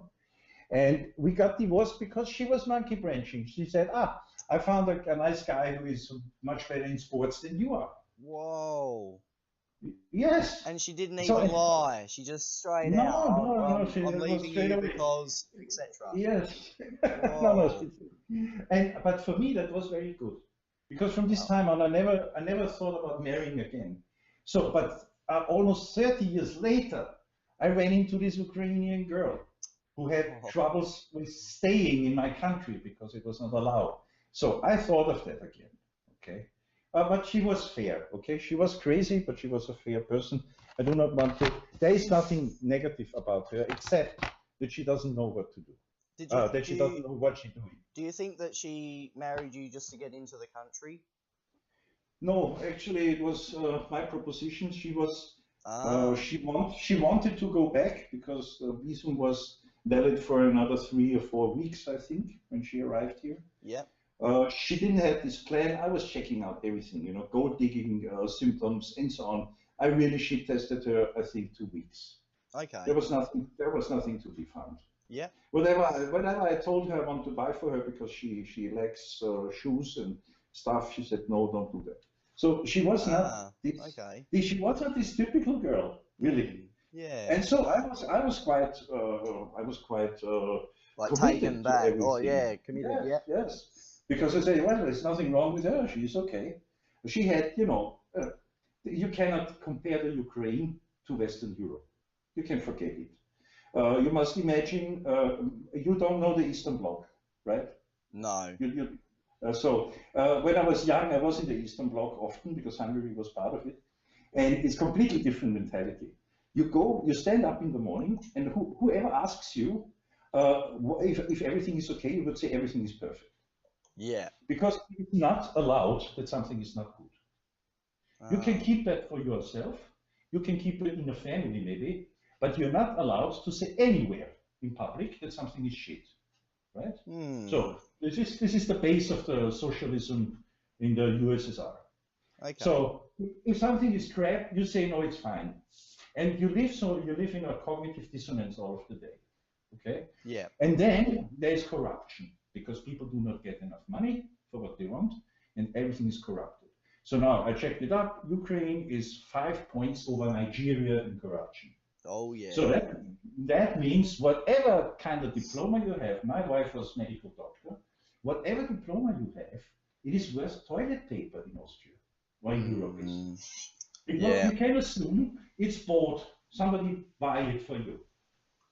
You need a driving license, you don't have to go to courses, you go to police, you put there 60,000 rubles and they give you a driving license. So you come to Austria with a driving license from Ukraine. It's valid 6 months. Yeah. And her medical diploma was valid nothing. It was worth nothing. True. She had to remake her entire tests here, and we were preparing everything for that, and then she ran away. Far So out. complete confusion in her head, right? Yeah. She threw away 2 years of her life, and she is now 38. So she starts to hit the 40. Do you talk to her No? at all now, or that's it? Man, I wrote, I think, 150 letters to her in 6 months to Far out. clarify everything. It doesn't matter. When a woman stops with you, Yep. really stops, then there is nothing. There is no chance to get through to her head, to her brain. Exactly. That's why I gave up with my relationship as well, because Yeah. when I'm willing to go and do counselling and stuff, for, you know, for my own problems, and she's not willing to do couples counselling or therapy, or, you know, so that Yeah. we can work through our personal issues together Yeah. to go beyond, then that's a clear sign that they don't give a fuck. She's not interested You know, anymore. yes, You're not, exactly. yeah, you're not, And what, she was you're only not interested part of because her I life. was willing to make an effort. I mean, what? My efforts negated whether or not she would stick around or you would give a fuck. You know, that's backwards logic. No person should be exposing themselves to that. And if she felt so inclined, she should have spoken up earlier. Instead of putting, you know, me through all that shit just to fucking fuck me off and not let me see my daughter. But this is it's typical. It's typical for women not to be open about their own personal troubles. That's I think this is the core problem, because if I would have known about her trait, I wouldn't have all of these troubles, because I know exactly what to do with a borderline to keep everything working. But if you're not aware of it and you have no boundaries, okay, you take everything personally. She attacks you, but in reality, she isn't attacking you. She's attacking her father or her mom. You are just a projection surface for her. So if you do not have these boundaries, you take this all personal. That's right. And this is factually destroying the trust. It's destroying love. It's destroying the entire relationship after a while. If she would have just tell me, listen, I have some kind of strange thing going on in my head. I do not know how it's called, and so I take her to a diagnosis, to a psychiatrist, and he would say, oh, well, let's say cluster B somewhere here. We are with a borderline, a narcissistic person. We have to do something. Then I would react completely different, you know. If she explodes because she has a problem, I know exactly it's not because of me. It's because of her childhood. Something came back, triggered her, and she had this bloody tantrum then. Right? Yeah. But if you as a man, you are the human doing, right? Yeah. And the women are the human beings. So because you are doing all of the time something, you can easily feel guilty for everything. If I just sit around doing nothing, I'm not to blame for anything. And this is why so many women have troubles to accept guilt, because they are a priori not doing anything. So what can they do possibly wrong? Yeah, that's right. Yeah, and this is the reason why it's so hard to cope with them. They say, "Oh, we are apologizing constantly." That's not true. They are not really apologizing because they do not know for what. That's right, and they don't, because they don't mean it as well. If they don't know what they're apologizing for, they don't. Yeah. But I had to do this. I had to apologize and not mean it, just to get her back on track. Yeah.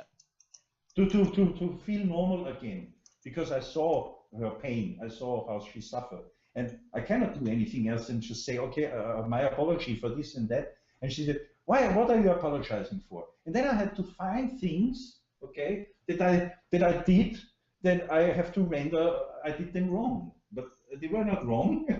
They were normal. But I have to, explain it to her as if they were wrong. That's so right. you're just dismantling your own personality with that. Yeah. And at the end, she knew it exactly. Yeah? She had her 5 minutes where she was clear in her head, and she said, "Yes, I know I'm a destroyer." And after 5 minutes, she didn't remember that she told me that. And when I reminded her, listen, you've said that because it's true. Yeah? If you are too happy, the USSR kicks in, and you are not supposed to be happy. So there's that major discrepancy between actually expressing your happiness and actually expressing your displeasure. Like, you got pleasure and displeasurable expressions. she has pleasure, and she is not used to it. And she feels bad for She experiencing it. feels bad, exactly. She feels bad about the pleasure she has because it is not normal Yeah. to have pleasure. It's not normal. You have it not in this situation. It was, where I live, it's very clean. Yeah? Everything is, tidy. Everything is very nicely displayed. You go through the city, you think, hey, somebody polished the houses. If you look in the Ukraine where she lives, it's a shithole compared to here. It's a Yes. shithole. Like a metropolis, would you say? Everything's just... Yes, the dirt is everywhere. It is not, nobody cares so much. I do not really say those people are idiots. I just say they have a different approach to beauty, right? Yeah. So it's more of these socialist house buildings. They do not have old houses from 1900 or so, okay? Everything is this concrete, how you say, this kind of stock, where you put people in. Yeah, Right? like prefabricated, everything's similar. Yeah, so social buildings we call them. Okay, Yes, they are yes. cheap. You can put in 2,000 parties in one block, and those blocks are everywhere. There is no culture you can see, no character in buildings. It's just fucked up.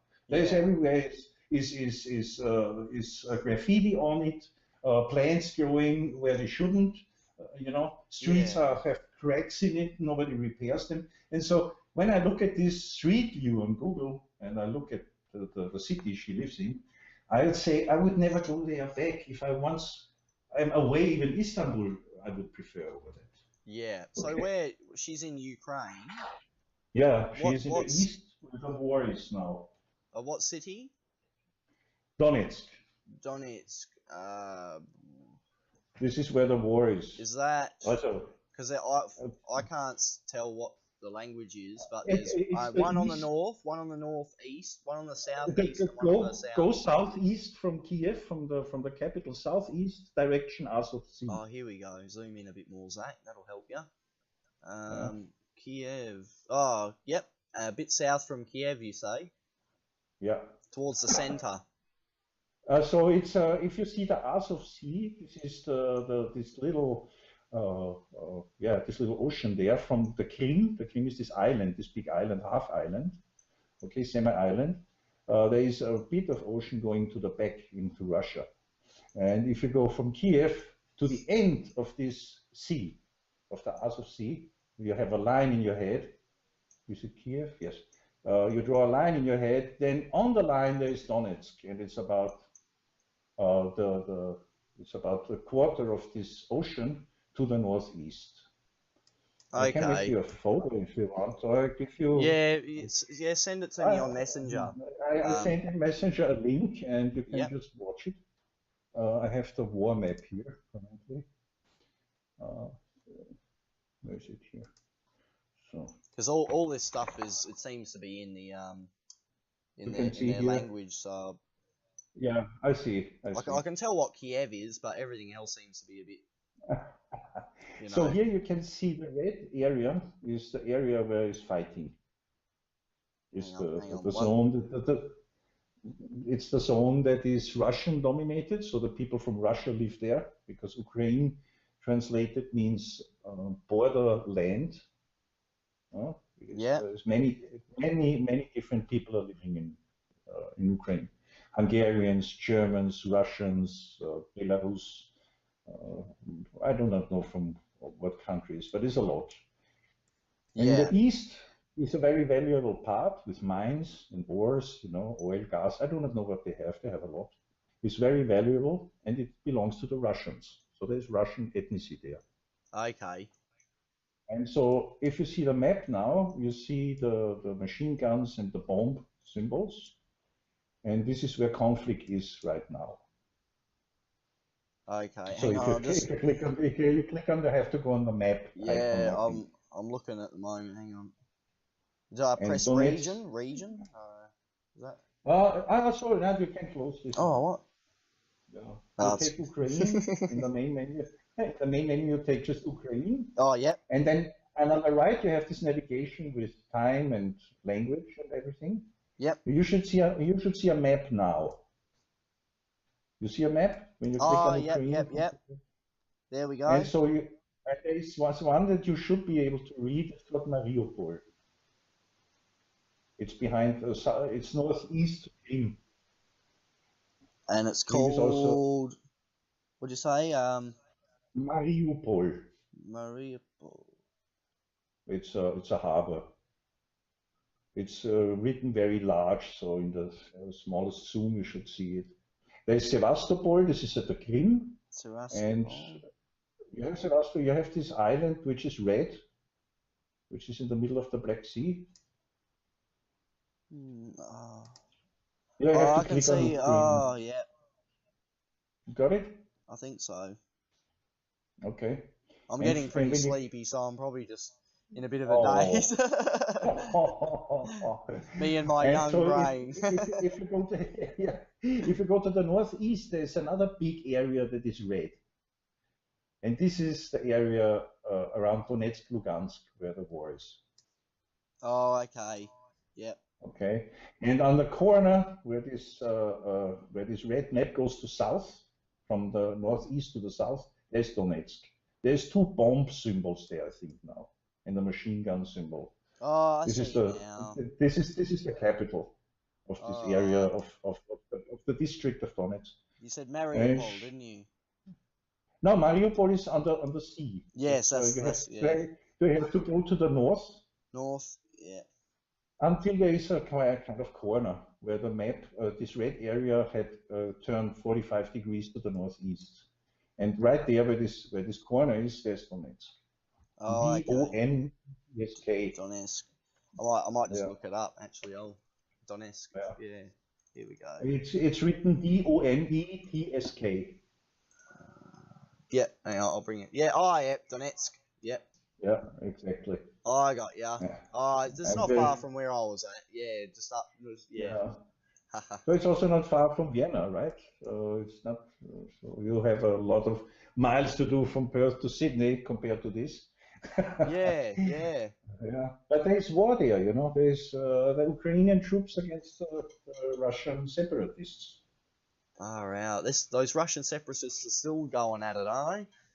Yeah, they didn't want the Nazis coming in, right? Yeah. From Kiev, and they said, no, not with us. And now we have a substitute war there because the Americans are in with the NATO, okay? Yep. And the Russians are backing it up because there's a Russian people there. So this is very dangerous. Yeah. What's going on there? The people all concentrate on Korea and on Syria. This is not the thing. This is the key here, what you see. Yeah, they tend to overplay a lot of stuff and underplay a lot of what's important and the actual what people should be looking at. Yeah. Exactly. This is the big thing is the Krim and Donetsk. Yeah. But Russia will not fight against America or the NATO. They will not do this. Yeah. They will only defend themselves. They will not attack. But if the Ukrainians attack Donetsk, it's the plan now in the next 20 days maybe. They will defend them, and this could be a problem. Yeah. They will shoot from behind the border. They have put their S-400s there, and ground-to-ground missile systems, and very modern ones as well. So maybe, I don't know. I hope everything will be peaceful, you know. Oh, hopefully, yeah. Like, I know. This President Poroshenko is a dead man walking, they say, because he didn't perform. Yeah, he didn't perform like he should. So he either go in there now and take over this part of the land, or he's gone. Far out. So That's intense. He's under pressure. He's under pressure to start a conflict. Yeah. Because I know out of a lot of conflict comes financial gains. Yes. You know, I actually had a thought, which a few years ago, I thought maybe we need another war. You know, I was seeing the economy in Australia collapsing, and I thought maybe I should go and fight in an army, and maybe we need another war. But you know, we're in the 21st century. This is 2018. We shouldn't do that. Yeah. So I don't believe in violence. So you know, I don't like getting hurt. I don't like hurting people. So Yeah. You know, Look, why should we go and kill? there in the Donbas region, there were Donetskis. There's already 10,000 people have died Yeah. by rocket shelling and bombing. You know. So Hmm. it's the trust is destroyed. You Yeah. cannot bring back people into Ukraine again. Doesn't work. Hmm. They hate each other so much that they will never go together. It's like with Yugoslavia. No? Yeah. It fell apart. It fell apart. One time Montenegro against Serbia, Serbia against Croatia, and now they are enemies, and they will never go unified to be unified in 2 or 3 generations back That's again. right. You can't separate people and And you know, then produce a ask them to society come of together. you can't do that and then ask them to do No, that. No, it yeah, takes yeah, hundreds it of doesn't years work. for that stuff to happen. Yeah, yeah. And I told my ex, don't go back there. Mm. Even if there is peace, you will be in a very small department. There will be no economic development. It Yep. will stay very poor. The Russians will have help, you know, they will put rubles in millions and millions, but the region doesn't work anymore. It needs years to restore. And there is no future for her. That's She right. cannot. She is 40 in 2 years. So in 10 years she's 50. What is she waiting for? Right? Yeah. She could have been a doctor here in this year, in this very year 2018. Far And now out, man. she's there as nobody. She doesn't get a job maybe. I do not know if she's there now because I lost contact with her. But if she is there, she can only have shitty jobs. Universities are not working. Hospitals are not working. You know, it's all It's all destroyed. just going down the toilet. Yeah, it's going down the toilet. Yes, exactly. Far She's out. right in the middle as a measure against me. Yeah. That's Far crazy, out. isn't it? Oh man. All right, Wolfgang. Well, I must say again, Yes. happy Yeah. birthday. Thank you. And Thank you so much. I'm gonna have to call it a night now. It's almost 11:30, man, and I've got to get up Yes, at yes, we 4 call it a a.m. day. I still Yeah, haven't had yeah. any dinner. Can you believe it? Oh no. Yeah, it's Oh been so yes. hot, man. I haven't really been hungry. I had a heavy lunch, so Yeah. yeah. Okay. Okay. But So then let's make a long story short. We see each other again. We make another conversation. Must not be on YouTube. We can just talk like that, you know, about yeah, our findings. About our findings. Huh? no worries. Yeah, we could just catch up and have a chat. Doesn't have to be for YouTube. Yeah. Yeah, Yeah. Exactly. That would be anytime. great. I've had a good time talking with you, Wolfgang. Thanks. Same here. All right. So that'll be about it for our. I think it's been about. Yeah, I'll have a look. It's on the thing. We've been talking now for just over 2 hours. Yeah, 3 hours actually. Has it? Yes, we made a break and yeah. Oh, okay. Well, Oh, it's going by the break. All right. uh, All right, man. okay. All right. Happy So, birthday, and okay, we'll talk again thanks. real soon. Okay. Yes, yes. See you. Thanks for Okay. having me. See Bye. you, Wolf. Ciao. And that'll wrap it up, guys. If you get through the whole recording, there's a hand for you. Alright, it's the only hand I'm going to give you, apart from the advice that we talk about on any of me recordings. Alright, so I hope that somebody can get something from this. I know we covered a lot, but I hope it all went fairly smooth. I hope to see you all again, bros. Night night.